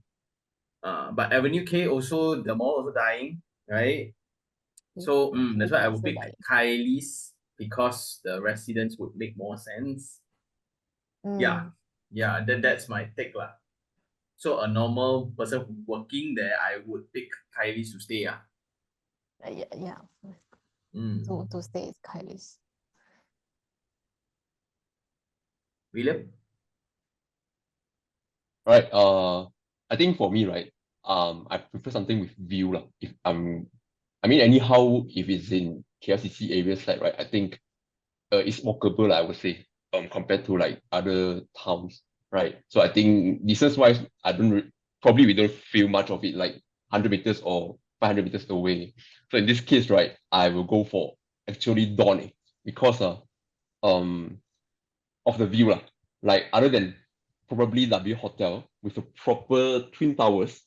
Did you guys see the view from Dawn, like from the drone view? So it's like you can see literally the full two stack of the buildings, twin towers in front of you. Right. So that's what they sent to me lah. I see lah. Other than public bank on your right hand side. So for the units that are facing KLCC. So if I were to stay in that area, I prefer something like that lah. And investment wise, per square feet, I think you can get something at 1,007 plus, near 1,008 per square feet, freehold. So Graveyard is on the other side lah, and macam tak cannot see also. So I think based on those considerations, of course, Oxley quite interesting lah. 78 floors tall, just 10 floors short from Twin Towers. But yeah, views wise, I think Dawn is quite good lah. Yeah, unfortunately, I'm not agent lah, so I'm not selling Dawn. But anyhow, referring to Laura's apa tu statement just now, right? I heard also Armani among selling a new condo also, but EF not ready. It's a Armani Prestige, so it's just next to Avenue K also, but not much info yet. But still, I think it's 2K plus per square feet. So I think in this case, Don is cheaper lah. So I will go for cheapest one. Okay. So how about you, Zari? I think it's quite hard to decide. Looking at the sale punya data, right? When you look at it and compare with the other coin, looks like that is overpriced, I can say. But if mati-mati I kena pilih tonight, I Possibly. I decide Don, probably Don. Hold The other three is located, sorry, the other two is located at the similar area. But if looking at the distance to the KLCC, Don is closer. Kalias and Hugos, I think is number of units per acre is really high, around 800 to 900 units per acre. So it's really high compared to Don. I think it's about 600. And I think if I go to Don, I choose the dual key lah. That's quite a perfect size of 500 plus for dual key, and with a nice view. Like for example, the Sofitel, you can't. It's too close to KLCC, right? So the view is not as nice as Donna, which is like a bit distance, and it's freehold. Yeah, 1,800. Around the price, I think quite acceptable compared to the other three. Right, boss. Faizul. Oh, I don't want to answer this, boleh? Can I not answer, guys? Yeah. What the hell? Mesti kena. Can I choose no answer? Because none of them is available at the price point that I want. Okay. We got to choose among the five lah. Yalah. Okay. So we are rushing to the summary here, right? And the summary basically indicates that if you want to make money, you cannot pay above 1,500 per square foot. For a new property, small unit with rooftop pool, you shouldn't pay more than 1,500 per square foot, right? So all of this property as of today doesn't meet the requirement of 1,500. I'll take Hugo's out simply because I think it's too far away, right? It's just too far away. The rest of them is a consideration. So for Kylie's or Dawn, at about 1,500, I'll be very happy to take either one. But between the two, my preferences will be towards Dawn. Because like William, I'm a sucker for views. And I think units with proper KLCC view, unblocked, will command a premium of 50 ringgit to 100 ringgit per night. All right? On a short-term rental point of view, and that translates to about 80, let's say, for example, 80% occupancy throughout the year is a 5-figure advantage from a rental point of view. Very clear, right? So let's say 300 days, you times 50 ringgit per night. How much is that difference? 15,000 setahun, right? Did I get my math correct? Betul ke tak betul, guys? So I think for people who stay in KLCC, and it's very clear now from the theme for tonight, you already know, right? It's all short-term rental. So if I can get 50 ringgit per night because my unit's unblocked view, right, versus everything else, right? You know, I would go for Dawn, right? More than anything else. You got a sky, you don't have a rooftop pool, right, William? For Dawn, you got a high floor pool, yeah, right? It's like middle range, like what we said. Yeah. Not rooftop. Yeah. So at 1,500, I would go for Dawn rather than Kylie's. Hugo's is for me definitely out. I think it's too far away. It's too noisy. Yeah. I would also pay all the way to 2,000 ringgit per square foot. This will be the exception, guys. I would pay a 2,000 ringgit per square foot for Aircon Lay, right? So for Aircon Lay, I would pay all the way to 2,000 ringgit per square foot. So as a Kiamsap, Yahudi, I will pay a maximum of 2,000 ringgit per square foot to go by Aircon Lay, right? And the reason why I will be able to go and do so is simply because if you look at the study, branded residences ada premium when it comes to rent. I think Sean Iheng basically put it very bluntly and correctly. There's nothing special about Four Seasons other than the fact it's branded as Four Seasons. That's it. Right? So the brand name is something else. Right? It's something else, right? So I believe that Kempinski has got similar brand name comparable to Four Seasons. But if you look at it from a facility point of view, I think the A Conde beats Four Seasons hands down. It's not even close. It will beat St. Regis hands down too. Nothing special about the facilities and St. Regis at 2,000 ringgit per square foot. All Four Seasons for that matter. Really nothing special. A Conde, as a property man, I was very smitten by it. Right? And this is how good, right, the facilities are. I met a developer, very rich developer, right, who bought A Conde, right? And the banker was making fun of him, right? Because today, A Conde is technically delay construction. People are arguing it's abandoned. People are talking about the rumor that Kempinski is pulling out and all that, right? The banker was telling him, huh? You also kena? I thought you are the property developer. So he kena charge. But the reality is that for people who understood the brand and who have stayed in Kempinski before, it's just a completely different setup, different world. And I can understand why people are paying, 20,000, 25,000 rental to stay in a 2-bedroom in Four Seasons. Because if you stay in the one, studio unit of Four Seasons, you're going to pay the same amount of money. Right? Just next door, Four Seasons Hotel, 25,000 per month. One room, right? That's it. Versus a proper 2-bedroom, you can cook and whatnot. And you can still say to people, where are you staying? I'm staying in Four Seasons. So these are the world whereby beyond, I guess, all of our understanding.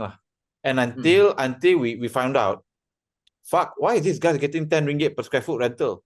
This has never been seen before, right? In the history of Malaysia. You see a residential property that has got a rental above 10 ringgit per square foot. And ironically, it's only two branded residents, which is Ritz-Carlton and Four Seasons. These are the only two. Right? With above 10 ringgit per square foot rental today recorded. Right? So I'm now a believer in the brand.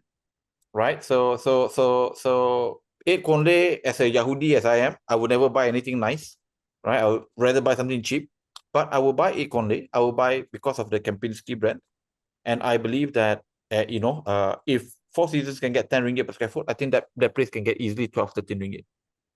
And 2,000 per square foot, I'll get positive cash flow. Right? So I'll make the exception. Sofitel will be the highest pool, I guess, in the Southeast Asia, which also will make it unique. Right? Will also make it unique. It will be able to go and have the unblocked Twin Towers view at the pool, of course.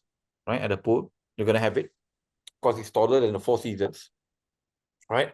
Yeah, I think it's something that I don't mind paying 1,009, 1,008 per square foot. Right? So, but for the rest of them, I will not pay anything above 1,005. Because for me, I need to make at least 30% gain. And you can't make those kind of gain if you enter the current price point that is today. Right? So push come to shove, like I said, yeah. I nego lah, cow. Luckily, we've got some level of pulling power to negotiate, a different price point. Yeah, because today's the median transfer is about 1,006 to 1,007 per square foot. Correct. In the area. Right. For new one. So, yeah. So if you got a better property and you got it at 1,005, so you got a 15-20% upside upon VP. Right. So those are my current thought. But my favorite property there will be 8 Conde, but I don't know what happened. All the other developer that I speak to all say don't fucking touch it. Right. I've learned a couple of insight. But yeah, I hope it gets revived lah. I hope it gets revived lah. A few of my audience bought actually. Huh? I did a review on it. Then go into the show unit, the lady in red concept. There will be a floor where it's all water. You will be walking on platforms. That will be the so that one. I think you like that one, Yes. And that floor is overlooking the KLCC Park, right? And Twin Towers. Right? Yeah. So Like, so me, you say that one, then okay, I got know you. So that thing is unique only for that development anywhere in Malaysia. So I cannot think of anything else. Which is why lah.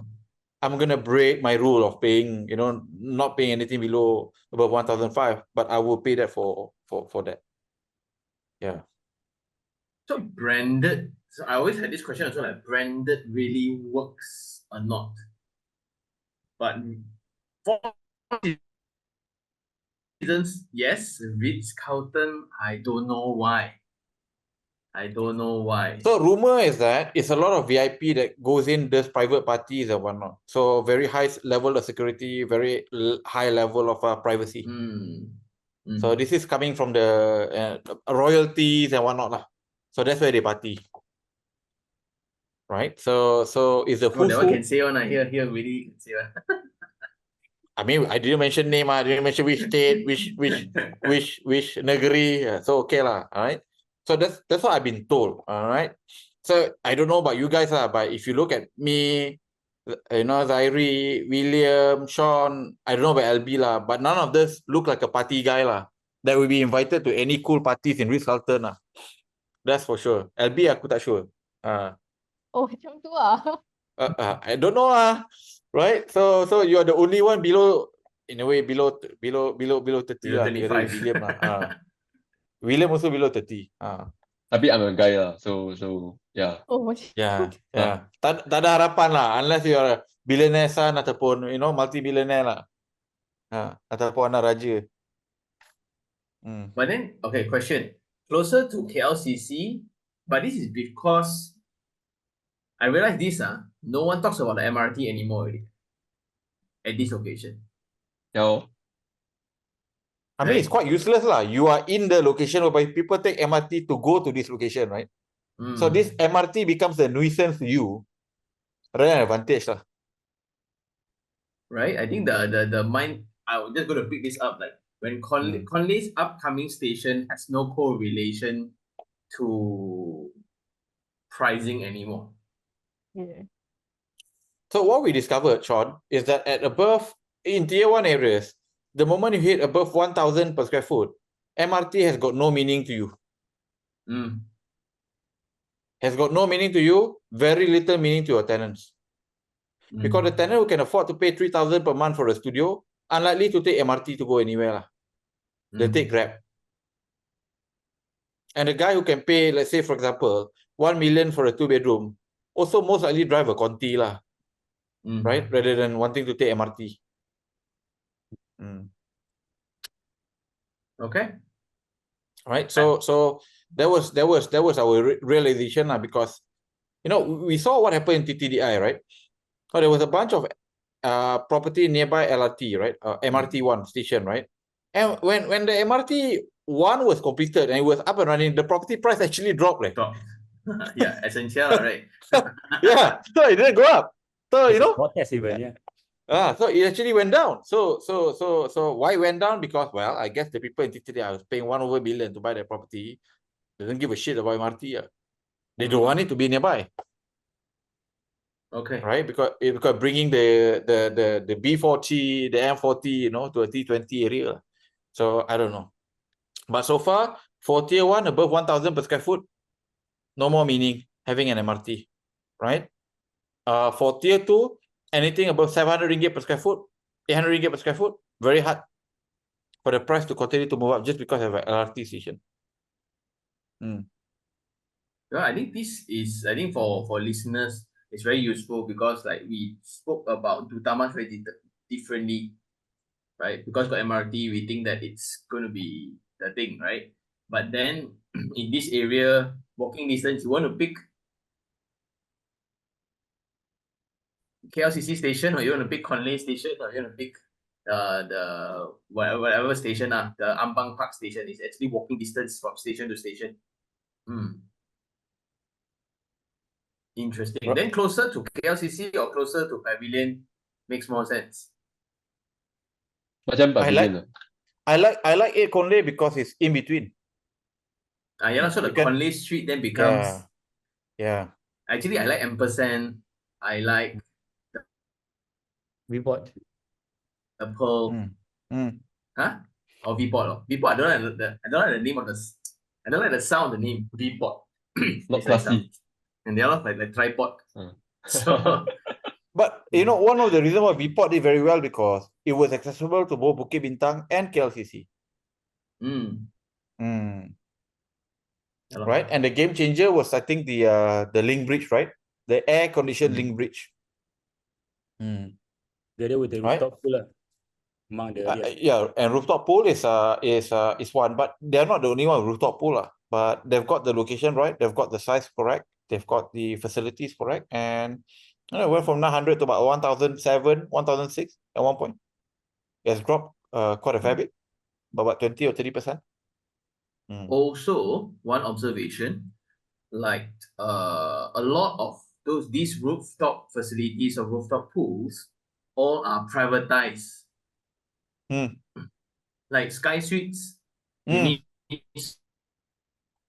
special fees to go up. Yes. The Quadro also. So I think when buyers buy, also you need to clarify, right? That you buy the unit doesn't mean you get access. Right? My response to that, Sean, is that it's only by one developer saja that does that. No other developer does that. So there's only one developer, right? Which is Monoland lah. So Monoland build Report, Sky Suites, right? Quattro, right? Even the, what you call it? Soho Suite. Soho Suite is one more. There's one more. Oval. Apa ni? Oval lah. No. Not oval. The name is like the spiral thing. I forgot the name of the shit. Vortex. So Vortex, right? Yeah, okay. This. Right, so Vortex. Sorry. I can remember the sign, I cannot remember the name. Sorry lah, guys. Banyak sangat property ke KLCC. Getting old. See? Need more vitamins. But yeah, only one developer that does that lah. Only one developer that does that. Yeah. So Sky Suits is very weird, if you ask me. They got a great location, right? They've got a phenomenal rooftop pool, but one block is still maintained and trying to be sold as an en block.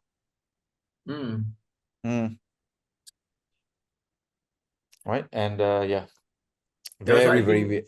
For I think these are the things that data cannot share, cannot tell.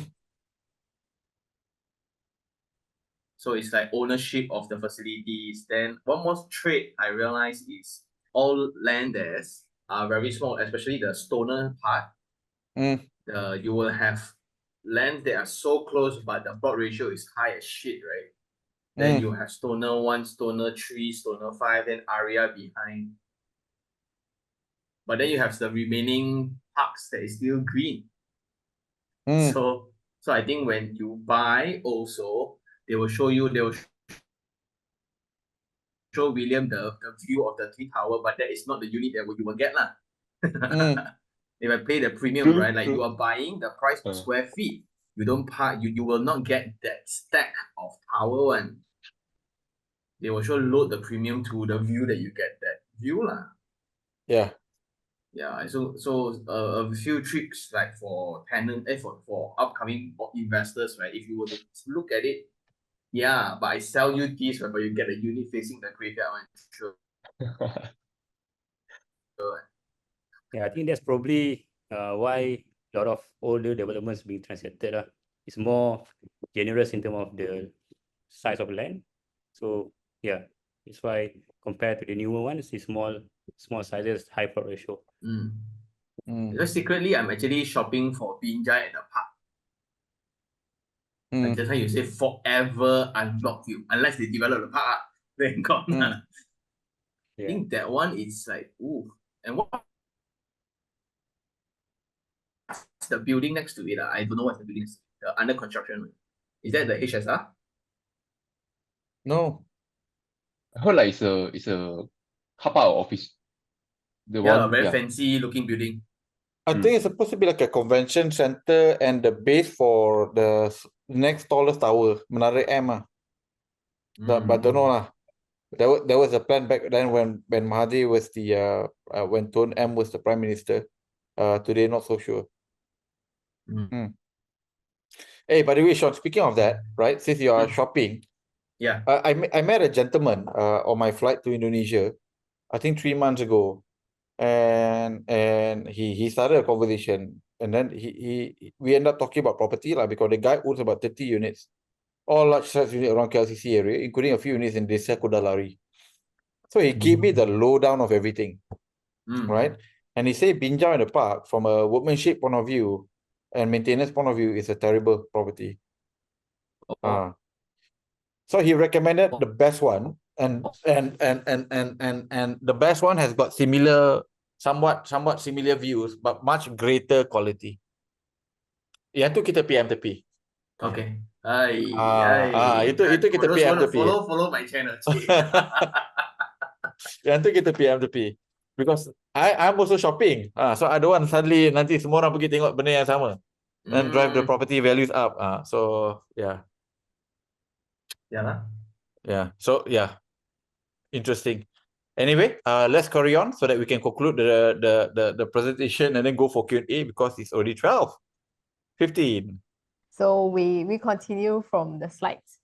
Okay, so other than the undercons, if our dear fellow investors who actually wanted to invest in the area, so just look at the sort of like which area of it you wanted to buy along the Jalan. But I would say all in KLCC is walkable, walking distance. It's just that it don't have any shaded areas. It's all still walkable.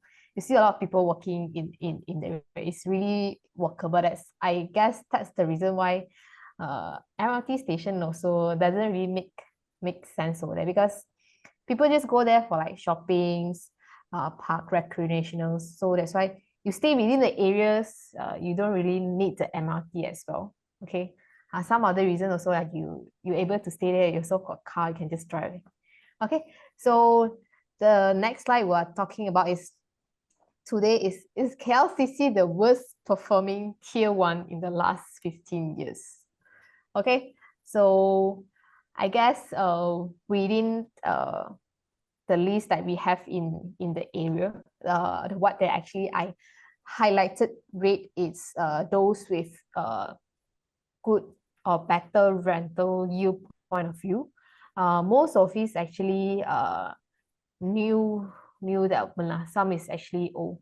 But on the other point of view is when we talk about in whole Malaysia as tier 1, I would say it's really depending on the time you exited the property you bought in KLCC. Because when I do the studies, right, when I comparing the prices, I would say at certain price point or certain years, some development when you exited, the prices really actually goes up like to 1,007, 1,008, or even 2,000, 2004 for even for Sofitel.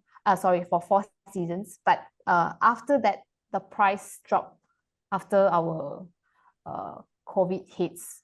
It dropped quite a lot. So I would say actually depending on the time you exited, and also of course if you enter this our tier 1 area at a very lower kind of price point, definitely you will make good capital appreciations within the areas.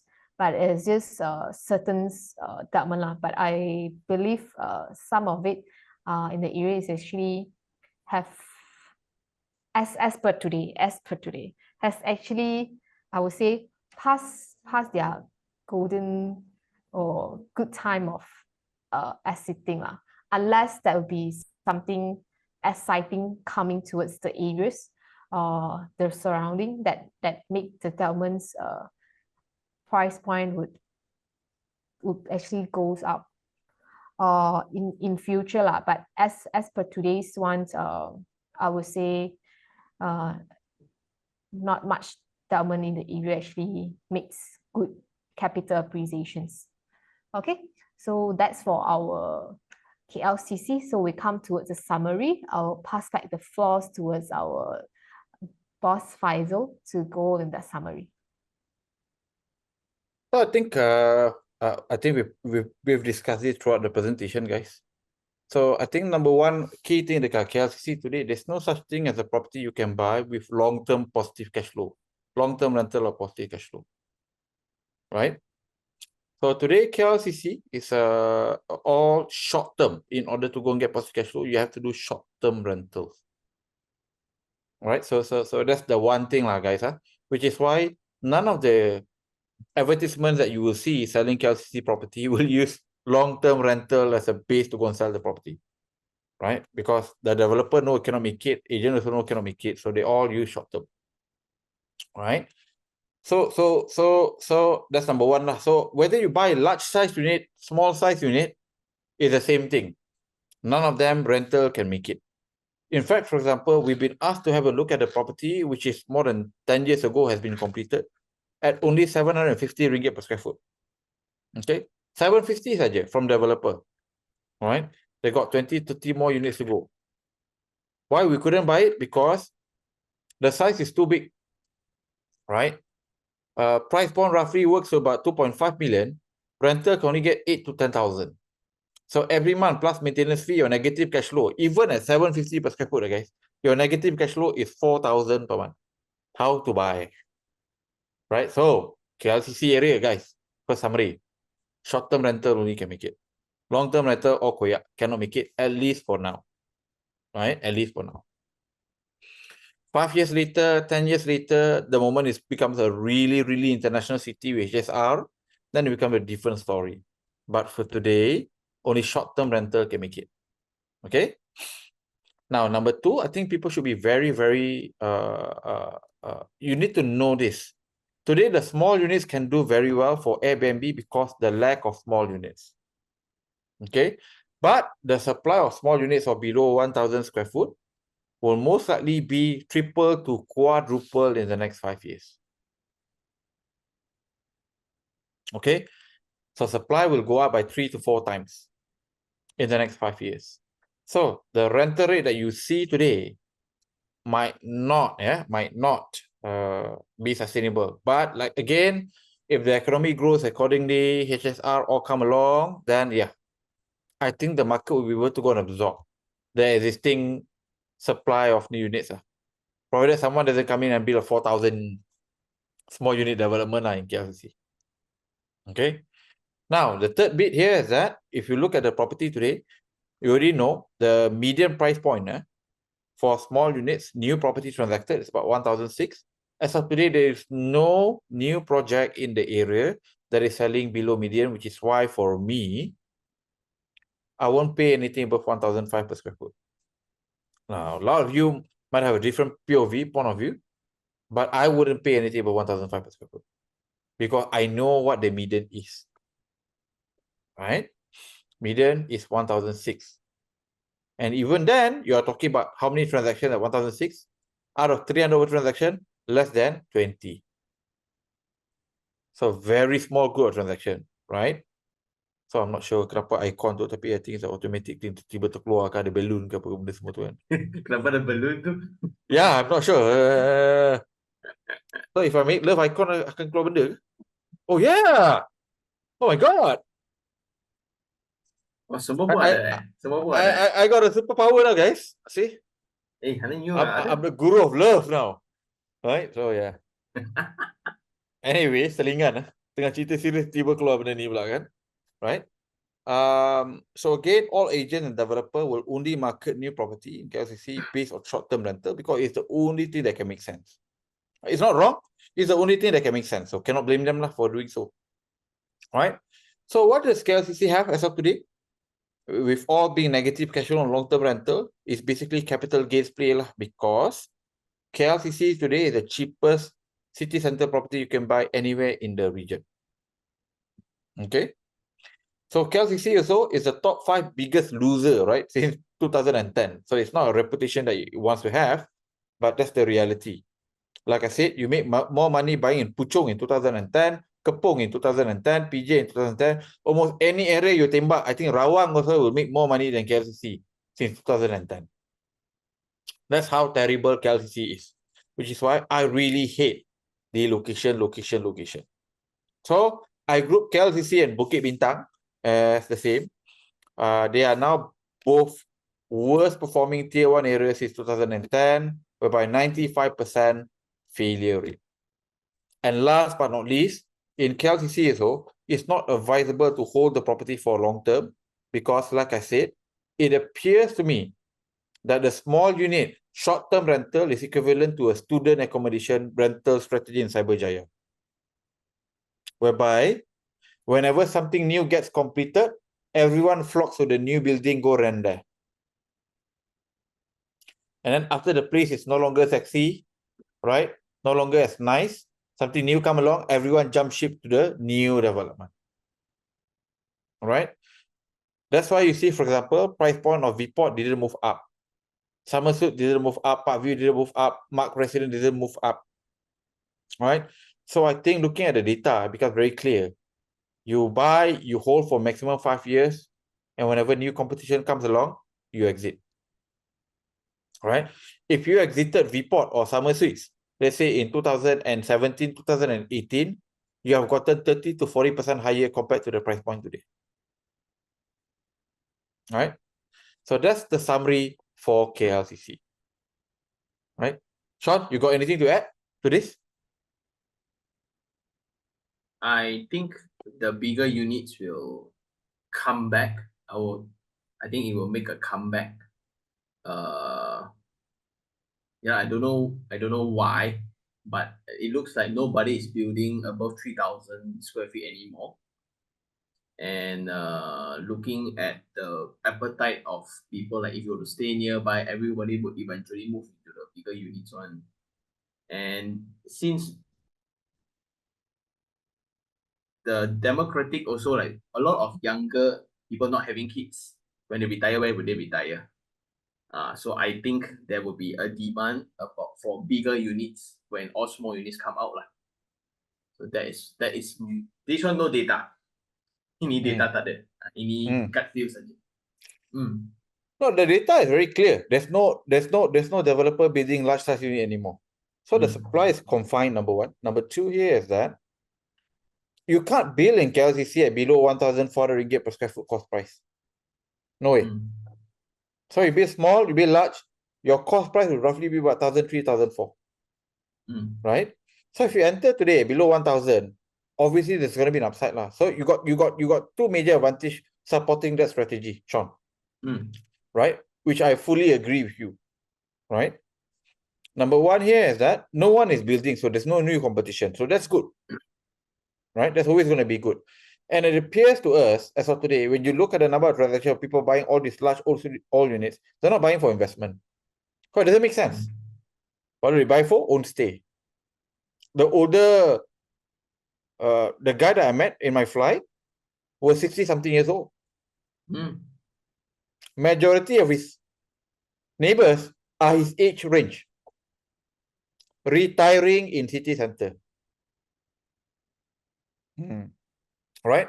So you got Prince Court there as one of the best hospital, if not the best in the country. Right? So I think from an elderly requirement punya point of view, it's nearby to everything. There's a park that you can jog. Nearby, great hospital that you can go to. Right? Prestigious address for people who have made it in life. I don't need to make it for investment and whatnot. Pretty low density for the larger unit. So I think that theory makes sense. It is also covered under my opportunity lah, in my next slide. Tak boleh lari jauh punya. If you have the right theory, we all come to the same conclusion one lah, you know. Because you see guys, if you cannot be below 1,004, if you buy today at 800 ringgit per square foot, no matter how teruk also, no one can build at 800 ringgit per square foot anymore. No? So your supply is that. Someone has to come in, build that kind of size, and then pay double compared to what you paid. So I think it makes sense. While the smaller units will always be built because the city can change the density. Right? They can always change. No problem. All right. So today the highest plot ratio in KLCC area is 14. Yep. Right. So it's very high. One of the opportunities and things that you should look out for is that I think the branded residence, like I said, as of today, is doing quite well. All right. Compared to the non-branded nearby. Number one. Number two here is that rooftop pool property seems to do a lot better when it comes to short-term rental compared to properties without any rooftop pool. So long-term rental might not make a difference, but for short-term rental, it makes a difference, right? So again, supporting what Sean has just said, medium to large size units are selling way below replacement cost. So you're talking about 50% cheaper below replacement cost. And for those who know me at Far Capital, I love buying property at below replacement cost. Right? Developer always told me that if I deal with Faizul, it's not a question whether I can make money or not. It's a question how much do I lose. Right? So that's how terrible my reputation is in this country. But well, for me, look, number is number lah. If the number makes sense, I buy lah. My number doesn't make sense, I don't buy. Right? Right? KLCC, like I said, is the cheapest in Asia, prime center, plenty of growth opportunity. Right? Especially for non-small units below 1,000 per square foot lah. So again, very clear indicator. I generally believe that the KLCC property values will actually be driven by HSR more than anything else. Right? It's the only infrastructure that links us to Singapore. And the moment it does, then KLCC property is now comparable to Singapore. It's part of the conversation. If I can't afford something in Singapore, I'll just stay somewhere 2 hours away. Right? And something in Singapore of KLCC price point is too expensive. You're talking about 10,000 ringgit per square foot. So I think KLCC, if you buy and you are willing to wait, right, for this to happen, the upside will be quite decent.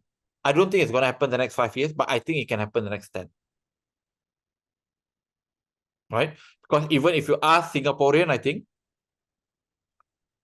KLCC is familiar. Retiring in KLCC is comparable to retiring in Singapore. It's quite well connected, it's pretty safe, you got parks and whatnot, right? And it's only, again, 2 hours away from home by high-speed train. And like I said, I've been using high-speed train from Hong Kong to China, Jakarta to Bandung. Once you go there, you never want to fly anymore. There's just no point now flying. Right? You save so much time and you are a lot less tired and lethargic too by not flying. Right? So for me, high-speed train is the primary driver for KLCC properties. Right?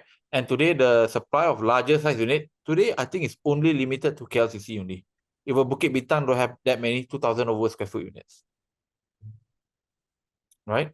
So the above 2,000 seems to be only exclusive around KLCC. Right?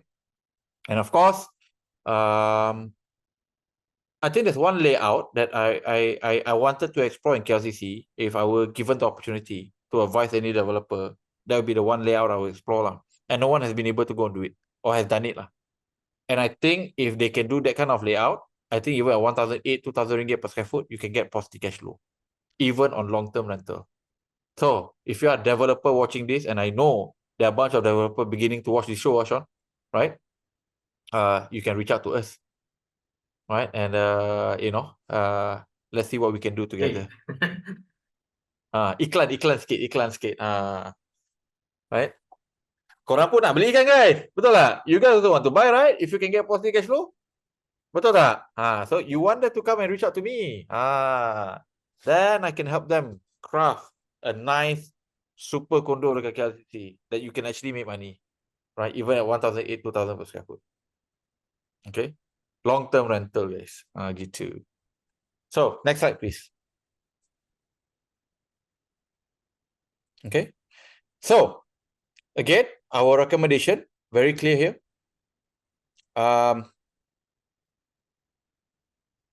Wait. Okay? This is our recommendation, guys. Okay? This is our guide lah, right? If you want to follow. Again, this is only for people who wants to make money in KLCC. If you don't care about making money, you don't have to follow this guide. Just buy whatever that you like, right? This is a guide for people who wants to make money, right? If you are buying below 700 square foot and you got no rooftop pool, and you got no view, maximum you should pay is 1,003 per square foot. Right? If your size is 700 to 1,002, again, no rooftop pool, no view, right? You pay less than 1,001. If 1,002 to 2,000, you pay less than 900. And if it's above 2,000 square foot, you pay less than 750. These are the median price point today. Jangan cakap bro tak payung. I've already given you the guide. If you salah beli lagi, kita tampar 3 kali. Right? As clear as it can be. Right? With the whole data presentation. Right? So this is the guide.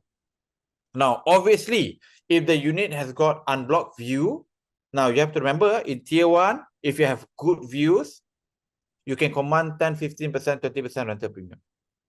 This is tier 1. There's a lot of rich people who don't mind paying 5,000 for an unblocked view or something. Additional. Tier 1 is different. So again, for rooftop pool, rooftop facility, typically you get 10 to 20% more premium in terms of rental when it comes to Airbnb. So therefore, like I said, you use this. For example, if you are below 700 square foot, the base is 1,003. So if you have unblocked 3 towers view, okay, you can now pay 1,450. Right? If you got rooftop pool, now you can pay 1,006, 1,007. But that's the maximum, guys. So this is how you should do it. But your base should be 1,003, no view, no nothing. 1,003 maximum. Okay. Again, only if you want to make money. Okay. So next slide, please. Okay. So again, guys, we are at the bottom. Okay. I think we're not even cheaper than Yangon, Myanmar. So no need to talk about Vietnam. We also lose out to Myanmar. That's how heinous we are as of today. It's quite bad, actually. But I think from an infrastructure point of view, we are a lot better, actually. Right? And I think a lot of people who has actually been to Malaysia and KL has been very pleasantly surprised. Right? Which is why as of today, the interest level of KLCC property and city center property has really picked up, especially amongst the foreigner. Right? It wasn't before, but today, KL area is different. It's very pleasant. I don't know whether you've been to Jakarta. Even though the property price is double compared to KLCC, it's not as pleasant. Okay, it's still not as pleasant. And I would argue the same for Bangkok, right? I would argue the same for Manila, right? So there's no way we should be cheaper other than the fact that we don't have the population size and we are underrated as of today. But like I said, with the HSR, we are now technically linked to Singapore. We are now an alternative to Singapore. Right? So that's our view. But we think it's going to happen within 5 to 10 years. So if you've got the willingness to wait, I think KLCC today is completely undervalued. Everything that you see in KLCC today, even your 1,800 ringgit per square foot, will be undervalued. One HSR is completed. Okay? So because we are just too cheap as of today. Next, please. Okay. So, guys, as you know, we do bulk purchase. If you're keen to participate, right? Because we're now hunting for property that we can get 5% yield in KLCC area. You already saw. Average you can get is 4.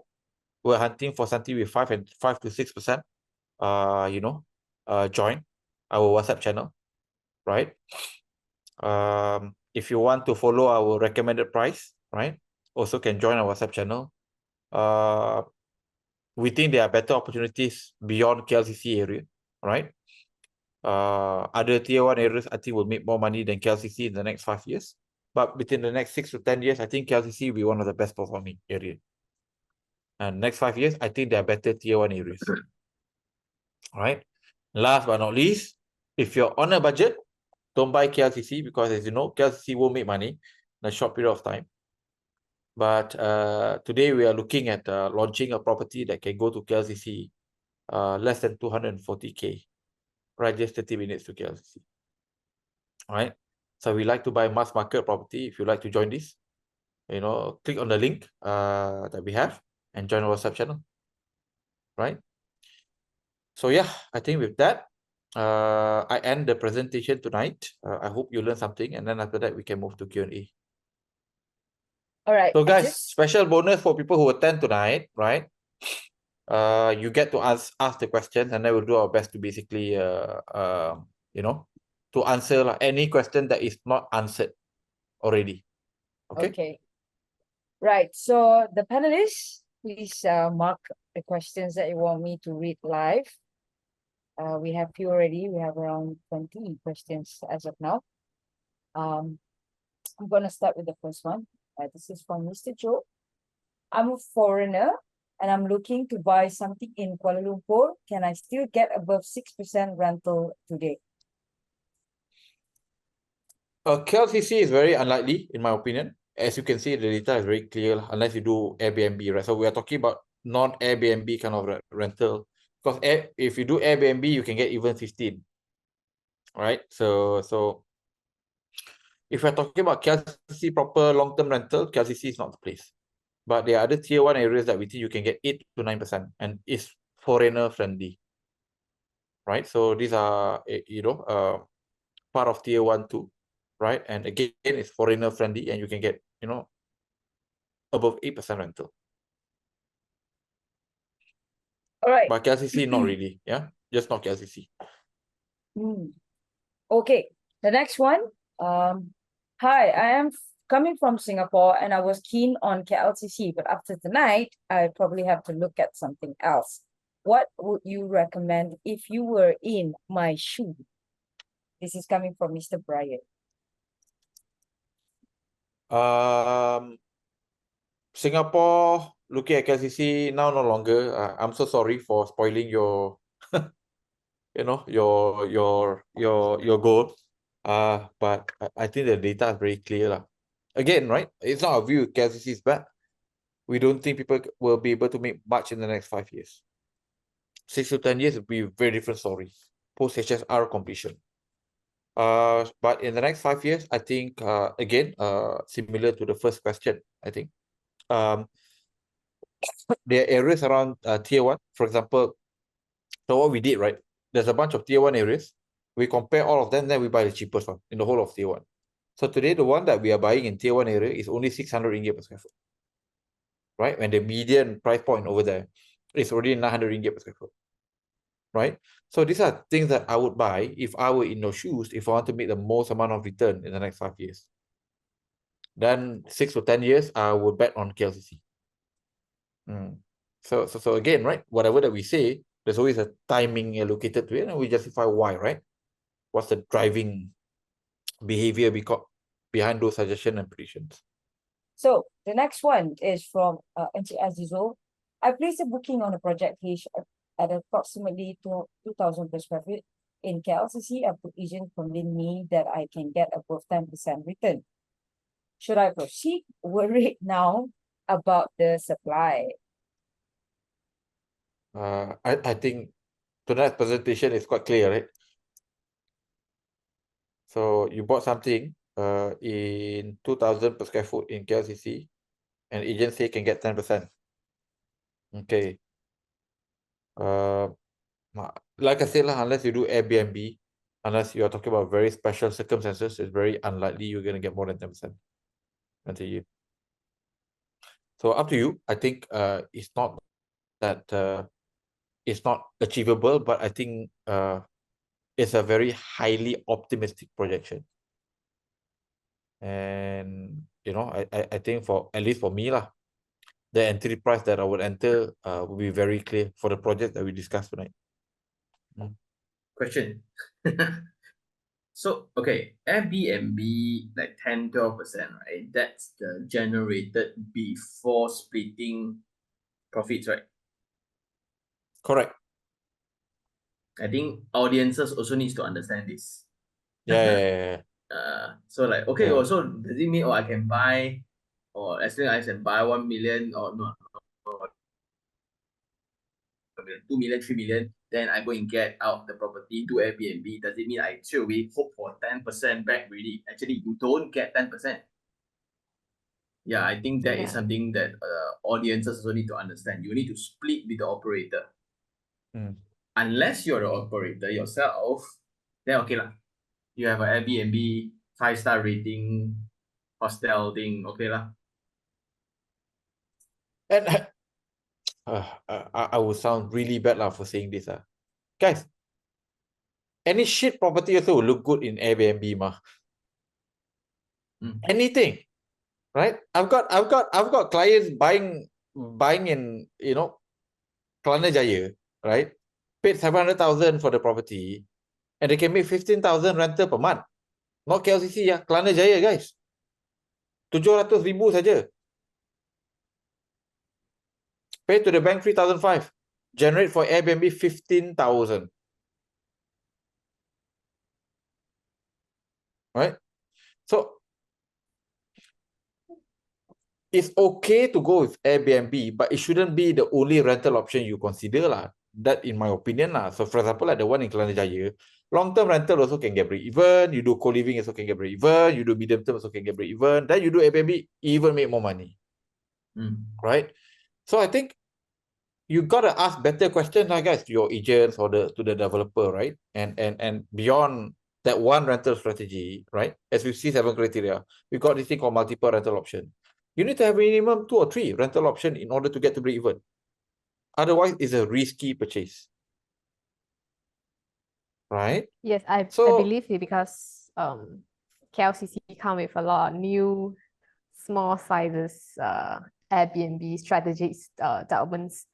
They actually I would say would add competitions to the area for Airbnb, and also KLCC has a lot of hotels as well as in the area where actually just speed up more competitions with all the upcoming under constructions one along the road, whether the yield still could make that high sense is still a question. After, of course, after you split between you and the operators, how much is the net yield is also the other questions at the end of the day. Whether you really can fetch that high occupancies is the best occupancy is about, I would say it's about 85. On average, current is about 75 to 80.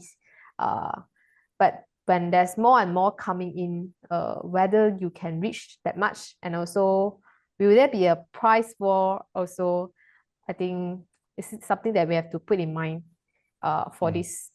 That's what I think of. Yeah. Question. Occupancy rate is also inversely proportional to the aging of the property. So it means the high occupancy rate meaning very high usage. And when you have Airbnbs, right, people come in to exploit the building. Right? So okay, this is a theory that I get after I received expressions. Expression best, whatever, Airbnb, whatever, right? You go into the building, right? It ages so badly. I think so. That's one thing.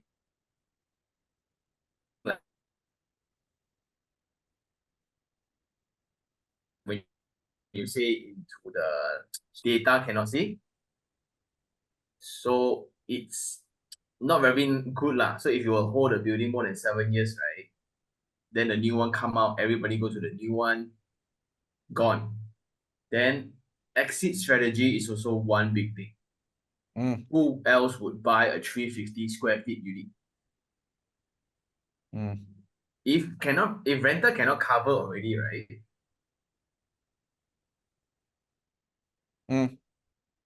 What's the point? Cannot already, like, don't make sense with it. Like. I think that's something to highlight.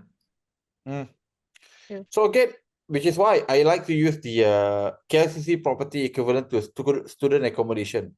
The level of wear and tear will be above average, way above average. Right? And it's not surprising to see the property decline in value after your 6 to 10 years, simply because again, the high wear and tear.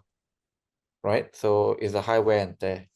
The other property that I can think of is probably RT Ampang. I think something similar, right? Very popular Airbnb, quite aesthetic, right? you know, quite, yeah. So, but again, just bear in mind, like guys, when we are talking about Airbnb, if you put Airbnb rental as a gauge, then every other area can make it. Even a landed property in Rawang also can make it. Right? You just rent on weekends, you know, untuk kenduri kahwin, also can make it one. I can get 10% rental yield. Right? So just be mindful, right? With the fact that Airbnb is one of the rental option. It shouldn't be the only rental option. Right? Which is why we always have a problem whereby if the property only got one rental option to go to, right, then it's terrible. So like I said, there's a layout that I think the KLCC property today lacks. And I think if they can do it, then basically even a rental, even a long-term rental can justify. But they have to build the right layout. They have to build the right specification. If they can do that, then yes. Then you can even positive cash flow even on long-term rental. Right? So Azizul, I don't know what to advise you. I think the panelists tonight is very clear in terms of what is the parameter, what is our guide lah. All the best. All the best. Benda dah beli With right. the love. With the love. All the Dia best. cakap baru booking kan? Baru Dia tak booking, beli baru lagi, baru booking. booking. Masih belum terlambat guys. Dia macam baru couple je tu. Okay, just Carilah lain bro. Couple, bukan property. okay. All right. So, this is from Mr. Ramesh. Which developer do you think has a good reputation? Oxley, Chin Hin, or Exim?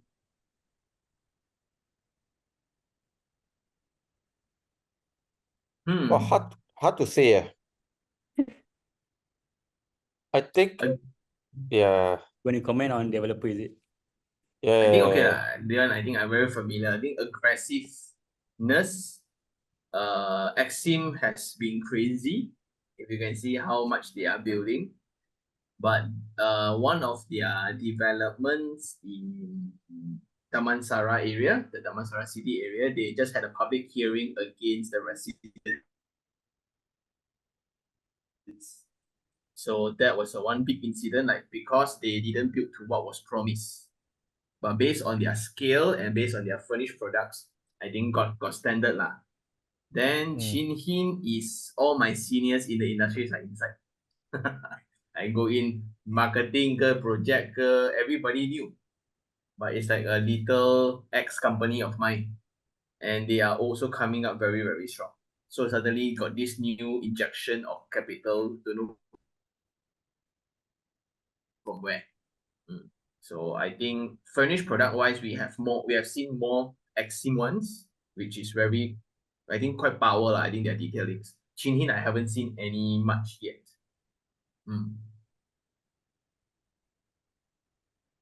Oxley? Oxley, I don't know. Yeah. So Oxley is a Singapore-based developer. So they're quite prominent in Singapore. They are pioneer of small units in Singapore lah. I think I would say. But okay, caveat like whatever Singapore one we also have a lot of them in Muasa Maju. The Sarah. I didn't say you yang cakap. I want to go there. Yeah, so like you see, Singapore or joint venture, joint whatever, come out pun. I don't know, I think the China one, the China JV makes more sense. The China one, right? The one that starts with A, right? I think their products is way better. So Singapore, I don't know. That's the reason why they come to Malaysia lah. Itu you yang cakap, buat yang cakap.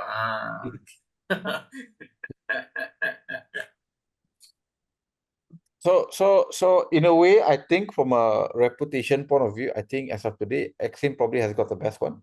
At least lah, from where I'm sitting. Rarely hear any complaints. I've got a staff member who bought a property from Chin Hin. he has uttered his grievances, right? Completed Completed. Yeah, Not completed. many I any think, and of course, reading from the forum also, there are some issues here and there, right? So, Exim probably is less. Oxley is a little bit more unproven. I think it's their first, one of the first forays in Malaysia. So, I mean, but it is a Sofitel branded property. So I expect it to be of certain standard lah. So I don't think it's going to be too bad. So, I don't know whether any of them has got a problem with delivering on time.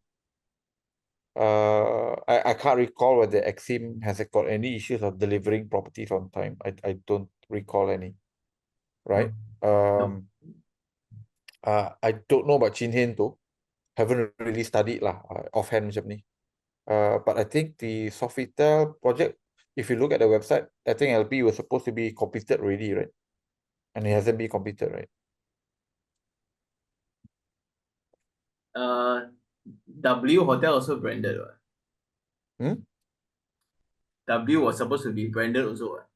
W is supposed to be branded too. Correct. Then some uncle come and smash the unit. You all know, right? Yeah. So again, like a lot of these kind of theories, right? We go to reality. We should make a meme of him lah, to be used in the property industry. You don't talk bad my property, I come and smash your property. Yeah. But because of him, my channel actually skyrocketed. So that's also good. Oh yeah. Okay, next question. All right. Okay. Now, this is from Mr. Lim. What do you think about the developer of the Ekonle project? It's interesting, but I'm worried about the news surrounding them. Is he a buyer? Don't know. Are you a buyer, Mr. Lim? Yeah. I don't know. Every developer party that spoke about the project seems to speak in a way whereby I would just be very direct with their words to me, right? Don't touch it. Right? So that's what they say lah. Like I said, I want to see the project be a success, because I think it can be a game changer for KLCC Center property landscape. But looking at the cost price, looking at the fiasco, looking at the LED,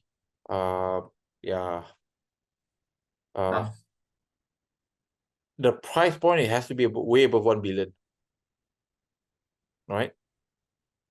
To recover complete LED way above 1 billion. So I'm not sure whether the developer has got the means. Project, I think, has been stalled. The last time we visited, which is last week, there was no worker at the site. So yeah, that'd be my take lah. Personally, don't know who the developer are. I think they are based on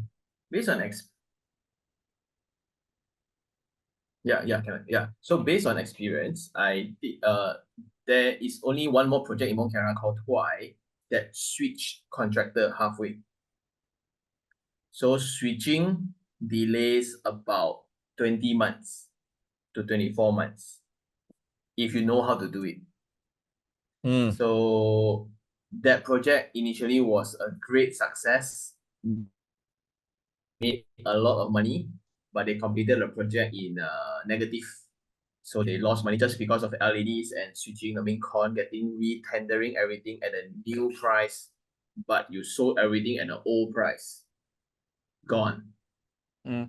Then about the developer, they were not a development property background people.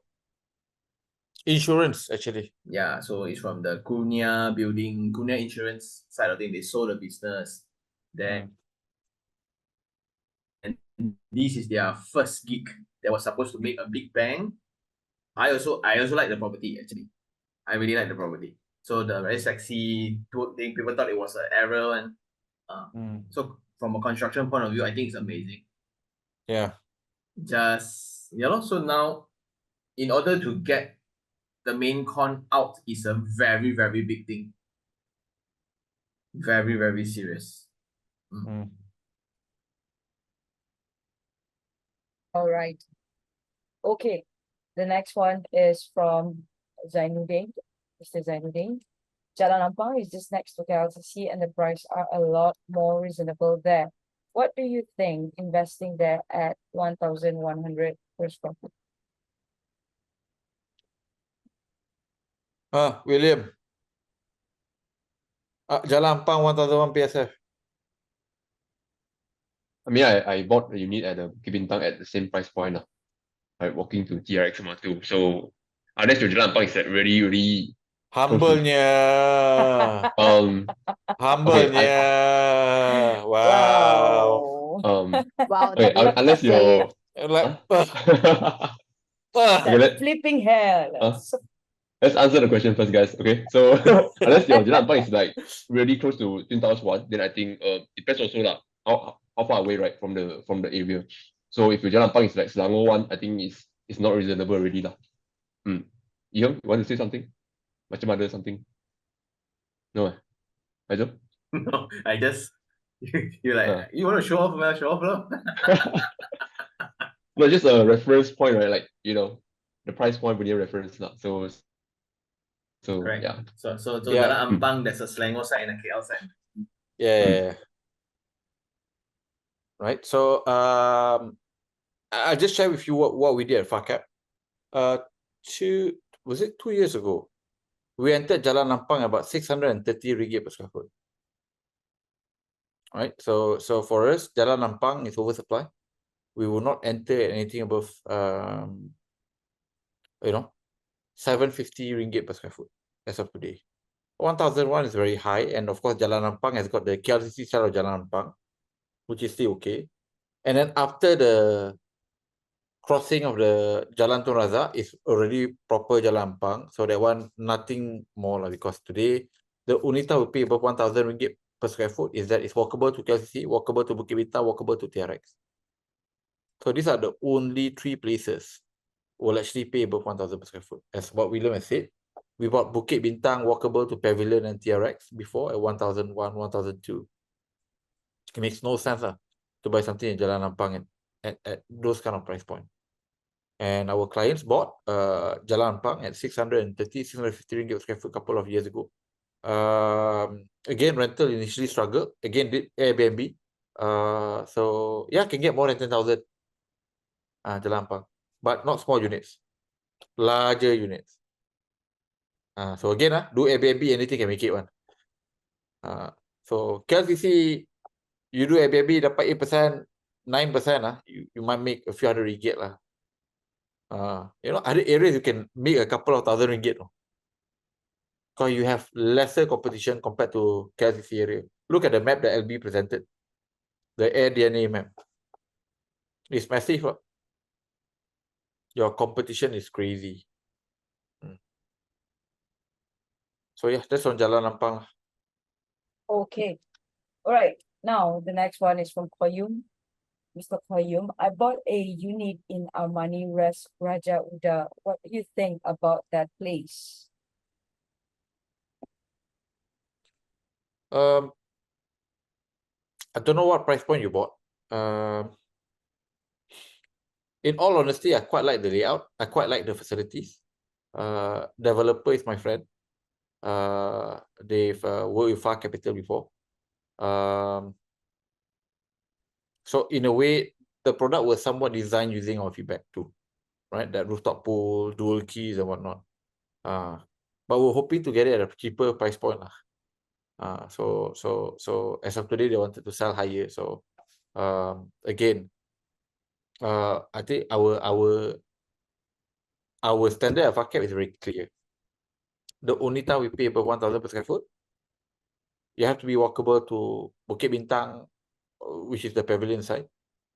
KLCC or KLCC Park or TRX. These are the only 3 places will pay above 1,000 per square foot per day. Wah, tiba-tiba keluar lagi balloon. I don't know. What? Oh, okay. Okay. So distracted with that. Yeah. I think you're the only one who can do that. I'm not sure about the others. Can you guys Only show his some love? gesture lah. He got his fixed gesture. Yeah, so yeah, only FR. Ah. Okay, enough. Right. On a serious note, let's move to the next question. Yeah. This one is from Hafiz. So you gotta respond it with love. That's so sweet. Thank you, everyone. Now, Hafiz is asking, Mr. Hafiz is asking, I'm the first time home buyer. Should I buy new or completed in KLCC area? Always buy completed, especially if your income is not very high, right? Because if you buy something that takes 4 years to be completed, and we think there's a property bull run coming, right? So you want to buy 3 to 4 properties while having a property bull run, right? You don't want to own just one, right? Because the worst thing you can do during property bull run is to own one property, and you are stuck with that one, right? So for us, we always buy either nearly completed, nearing completion, or completed property, right? So the only KLCC play we are making as of today is also about 1,005 per square foot. So we are buying, right? Something around the area at about 1,005. 1,005 is about to be completed. We're also eyeing another deal, which we're hoping to get about 1,002, 1,003 per square foot, right? But that one is already completed. Why 1,002, 1,003? Can you guess or not? Why is 1,002, 1,003 and the other one got 1,005? Who can guess? If you listen properly to my guide, you will know already. Why? Why one is 1,002, 1,003, but the other one is 1,005? Kenapa, guys? Bigger size, I guess. No. No sky pool. Betul. The 1,002, 1,003 tidak ada sky pool. The 1,005 got 2 advantages. Unblocked view and sky pool. So we spend a little bit more, 1,005. So when I'm not, again, when I give you a guideline, I'm not just saying this to make life difficult for you, right? There are people who are buying at those kind of price point, right? And if you buy a lot more expensive, what is your pricing advantage? Right? So while you wait 4 years to be completed, we only have to wait, what, a couple of months? Less than a year. Okay? So yeah. My take is different. It depends you got capital or not. I would say it depends on the LE, not capital. So if your LE is 6 million, you can buy under construction property. Because even you buy one, it doesn't stuck. You're not going to be stuck. 6 right? million. So if your LE is very high, your loan eligibility is very high. For those who know, LE means your loan capability, right? You can get 5 million loan, you buy 1 million ringgit property, KLCC, take 4 years to be completed, you still have 4 million more to go. That's fine, go ahead. Right? Because capital today not really required to buy anything in well, at least from our point of view, right? Yeah, we get 30, 40, 50% discount. So I think yeah. Yeah, I think also. So I think if speaking from a non-member point of view, Oh, okay. sorry, my line is very bad. My line is very bad. Because the guy is asking about KLCC context, right? So if you want to buy undercon at a much cheaper than the sub sale, so just go for it, undercon. Why not? But right now, looking at KLCC, the undercon is much higher than the sub sale. Yeah, so better to buy a sub sale. Can explore quite a lot of choices right now. And it's more safe, you know what's the end product. All right. Okay. So, Iha, can you pick questions? You are the only one who did not yet pick my questions. Because I got no confidence in my line. Okay, got it. So I answer halfway. Okay, cool. All right. This one is from Edmund too. Is it possible that the low transactions also are attributed by investors not willing to sell their units in KLCC area due to rental yields are able to cover their installment? Yeah, I pick this question. I think it's a bit delusional, right? When talking about no one wants to buy, no one wants to sell because of the high rental yield. When we show the rental yield is quite low. I think for new developments, it's around gross, because it's not minus the maintenance fee and whatever. So it's about 4.6% gross. So it's really low, actually. You are bleeding. So you wanted to sell it without any loss, but the market doesn't absorb it. It's not that there's not many wanted to sell, but the market is not really absorbing it. You can open up the portals, Property Guru or what. There's a lot of asking. There's the area, Star Residence, hundreds of askings. But if you see the transactions, area, there's about 6-7 transactions only. Yeah, even though it's already BP around 3 years. So I don't think it's no one wants to sell because of the good rental yield. So that's a bit delusional, I think. Yeah, more of the market not really absorbing it, price that they wanted to sell. Yeah. So I think to echo what Zairi is saying, I think there's a lot of sellers, a lot of very motivated sellers, just no buyers. I mean, 300, Especially come with big 320 sizes. transactions, yeah, in the last 2.5 years. And I think easily there are 10,000 listings available for sale.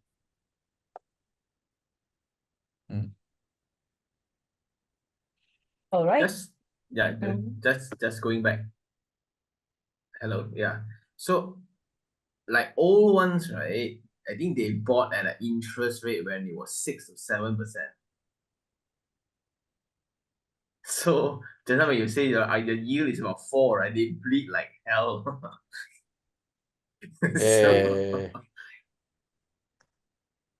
Right. So I mean, at the end of the day, it's just if people can sell, they want to sell. The reality is that there are not many buyers because it's negative cash flow. If you were to buy, even after the price reduction of 20 or 30%, it's still negative cash flow. Right? So until the rental really goes to a point whereby it can get positive cash flow, then only people can look at exiting properly. But as today, the main reason why you don't see a lot of transaction because people cannot sell the price point that they bought. Yeah. Right, next. Okay. Now the next one. This is from Cecilia. When investing in property, which aspect is more important, rental yield or price per square foot? I understand both are significant, but which one should we prioritize when choosing a project? I don't think you can do one without the other. It's like you're asking me which one is more important, your hand or your leg. You need both lah. In a way, yeah. In order to get rental yield, then your price per square foot has to make sense, ma. But it's not just price per square foot, right? It's also the layout. It's also the utility. There's a lot of property today. In fact, majority of transaction is below 1,000 per square foot. Right? Below 1,000 per square foot as of today transacted. But I say negative cash flow. Because why? The utility is wrong. You are not able to maximize the utility because the layout is wrong. Right? So if I have to pick one, then I'm gonna say price per square foot. But again, you will be able to go and find property today around even Yat Kwan saying about 500 ringgit per square foot. You can. If it's like really large unit, you can buy 500 ringgit per square foot. But you're still gonna be negative cash flow because why? Utility is wrong. I think it's rental yield in that sense. Rental yield is the current demand of temporary need of space. So it's like if it's for price per square feet, it's the intent can be different. But yield, it's the temporary need of space of that particular time. So if you want to, for investment, I think yield makes more sense. Price per square feet if you prioritize price per square feet only, you will buy cheap properties. But the goal is not to buy cheap, ma. The goal is to buy money making, ma. But if you buy something that's like above, how can you make the money? Because the yield is correct. So if you buy the price per square feet that is high, but the yield is still there, I don't mind buying high. So that also supports the 8 Conley theory. That's why I didn't argue. So if it's 2,000, but people are willing to pay like 15, 20,000 or 10 ringgit per square feet because that's the yield. Makes sense. Yeah. So yeah. So the other theory that we have at FarCap here is that every 500 ringgit per square foot that you make is equivalent to 100,000 capital gain. Right? But again, long-term rental, right? Not talking about short-term rental, right? So long-term rental, every 500 ringgit per square foot positive cash flow you get normally translates to minimum 100,000 capital gain. So in that sense, if you were to prioritize, then yes, rental yield. But again, rental yield is normally a result of right utility X per square foot. Yeah, because you can have a 1,000 square foot studio and a 350 square foot studio. Both are from a utility point of view, is still a studio. Right? So you're not going to be able to go and fetch the same level of premium on a 350 square foot studio per square foot versus 1,000 square foot studio. Doesn't work that way. Next. All right. So this is Let's from take maybe 5 more before we call 5 it a more. night. It's already 1:30. Yeah. Okay. Cool. It is 5 more. Okay, so it's from Jonathan Tree. Would it be wise to hold an Airbnb KLCC property right now and hold it out further into 10 years or more, since there is possibility of HSR dev coming into place?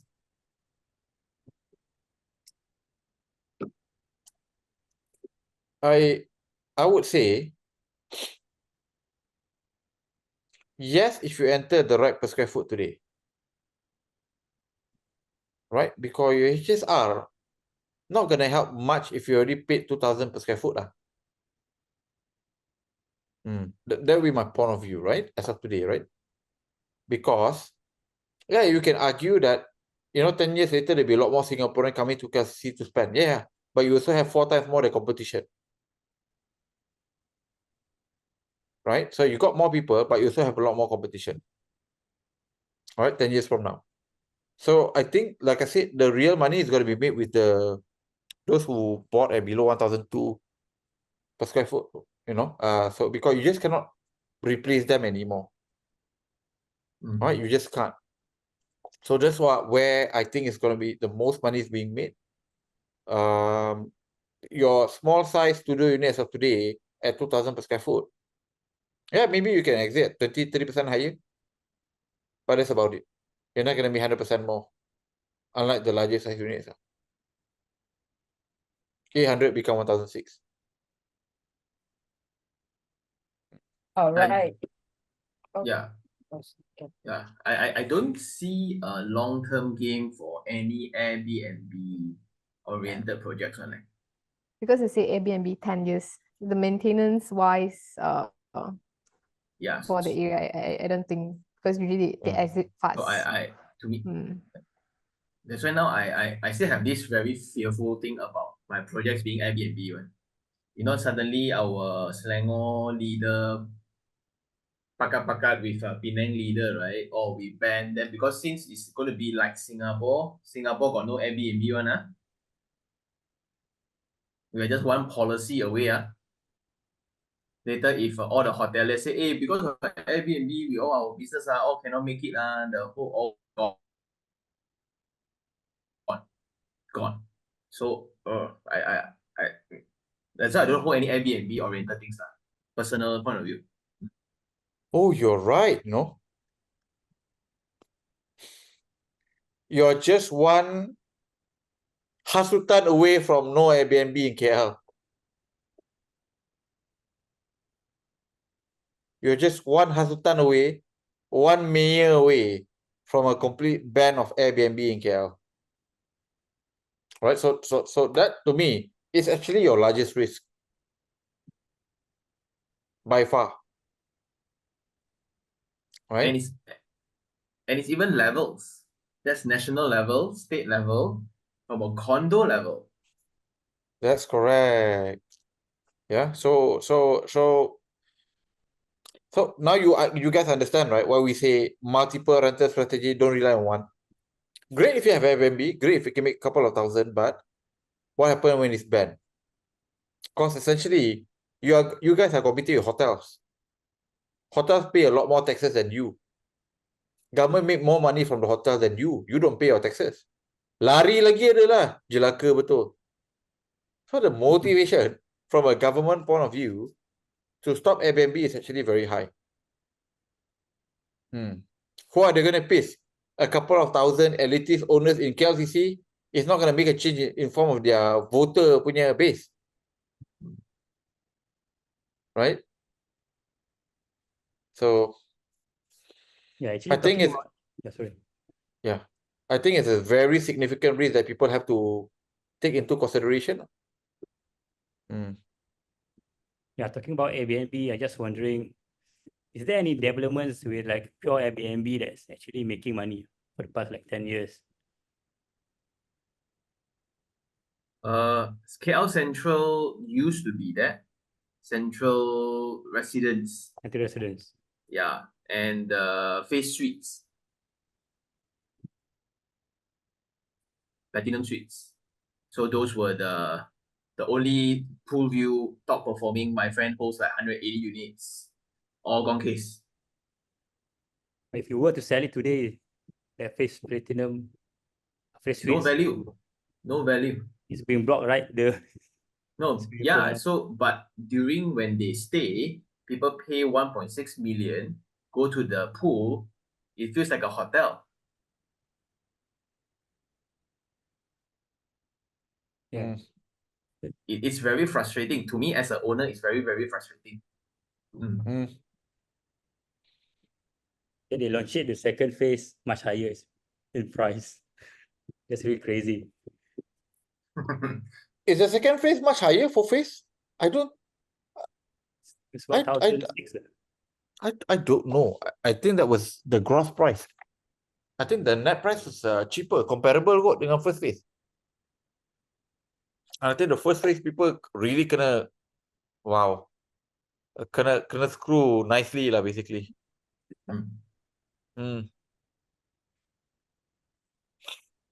All right. Okay, now it's from DC. So bigger units in KLCC. By the way, I think there's an excellent point here lah. If you look at it, majority property that there's Airbnb after 5 years, I think have very poor capital gain, right? Very poor long-term rental, and typically very poor maintenance. I think you can approach Airbnb property like a hotel. Just look at 20-year-old hotels. What happened? Your Chorus, right? Your Hilton. Your old Hilton, right? Concord, same. Yeah. And to add on, right, a hotel needs about 200 packs staff To maintain.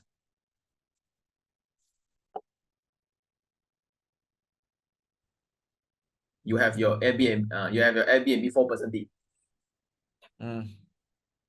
And typically hotels.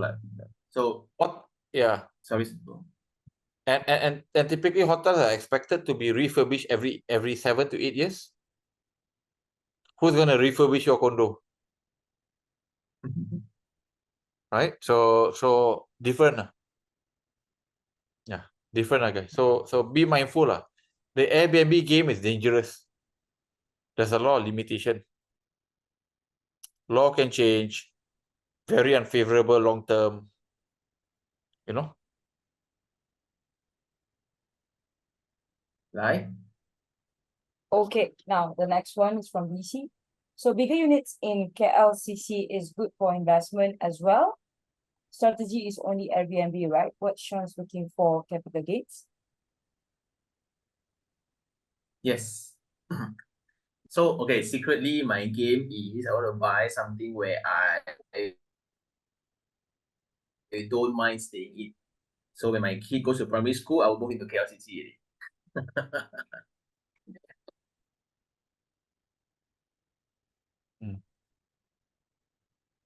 The large size unit is a capital gain play, I guess. You are buying it at way below replacement cost. It cannot be built anymore at this cost. No way.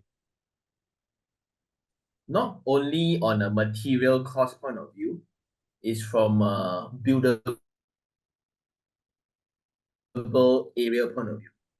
At this density, right, at the current price of land, it's crazy stupid to build anymore.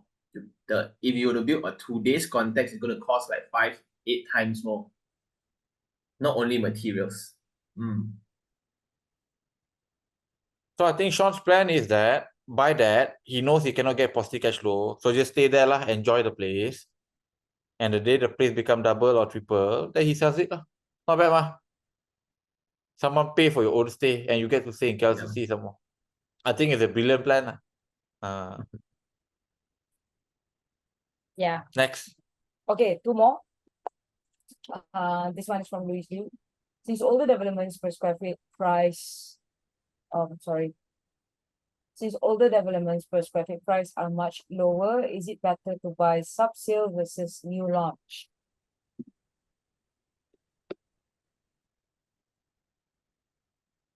Yes. I think it's very clear, right? Look, if you follow our webinar before, we talked about new versus old. So typically, if the premium of new versus old property is only 20%, then you want to buy new all the way, right? But if the premium is more than 50%, then you probably want to consider buying old. So in KLCC, the premium of new versus old is roughly about 60 to 70%. So it makes sense to buy old property. Next. Okay. Last question. Last one is from Ron Ling. Compare property between KLCC and TRX area. Are they similar in terms of tier 1 pricing? Bro, there's nothing to compare. TRX is a completely new area that did not exist 15 years ago. It was Ulu. Right? There's nothing to compare. But on the same, let's say, for example, 2,000 ringgit per square foot, do I buy KLCC or do I buy TRX? I'm going to buy TRX. Right? Why? KLCC has got so many competitions. TRX has got so many jobs being created. And there's only a handful of condo today going for about 2,000. Now, doesn't mean I'm going to pay 2,000 lah because I'm a cheapskate fucker, right? As you know, right? So I already told you throughout the presentation, right? There's only one property that I will pay above 2,000 ringgit per square foot, right? And that property today technically doesn't even exist because it cannot be completed, right? I've done the feasibility and the number is very hard to complete that property. And even if they were to complete it, they have to sell it at 3,000 ringgit per square foot just to break even, which is why I say I buy at 2,000. Because that means I buy at below replacement cost again. I've done my math, right? So point gun to head, 2,000 per square foot KLCC, 2,000 per square foot TRX, I'll buy TRX. But would I do it today? No. Because we just bought at 1,002 next week. Very happy. Right? So there's nothing to compare. TRX is a completely different area compared to KLCC. KLCC eventually will become a retirement hub, right? For wealthy locals, foreigner who's coming to Malaysia to retire, taking advantage of the visa, the VIP pass, right? So a lot of them will want to stay in places like KLCC, places like Monkera, Bangsa. These are going to be your mainstays, right? TRX is different. It's for people who work there, right? It's for people who work there. All right, so we covered everything. Just want to share again our link to our WhatsApp channel to join us. It's free. We're going to update every single all markets insight, exclusive secret contents there. So if you don't want to miss out, do click on the link. Or maybe you might want to copy paste it and put in a browser, and then join our WhatsApp channel. All right. So before we end the session, FR, you have any last word to say? First and foremost, thank you guys for spending another 3.5 hours with us. I especially want to thank the panel, Iheng, William, Zachary, and Abi. So I cannot give love also, right? Yeah. So Tonight So, cannot sleep, betul. really. Tonight cannot sleep. So you PM the P me on that property, right? The one which is a better bet one. That's coming from the guy who owns 30 units. So I trust him. Right. And we had a great conversation going along about the end block of Desa Kudalari because it owns 3. But unfortunately, because Royalty also owns a couple of units, and the way end block works in Malaysia here is that it cannot happen today unless everyone agrees with it. Right?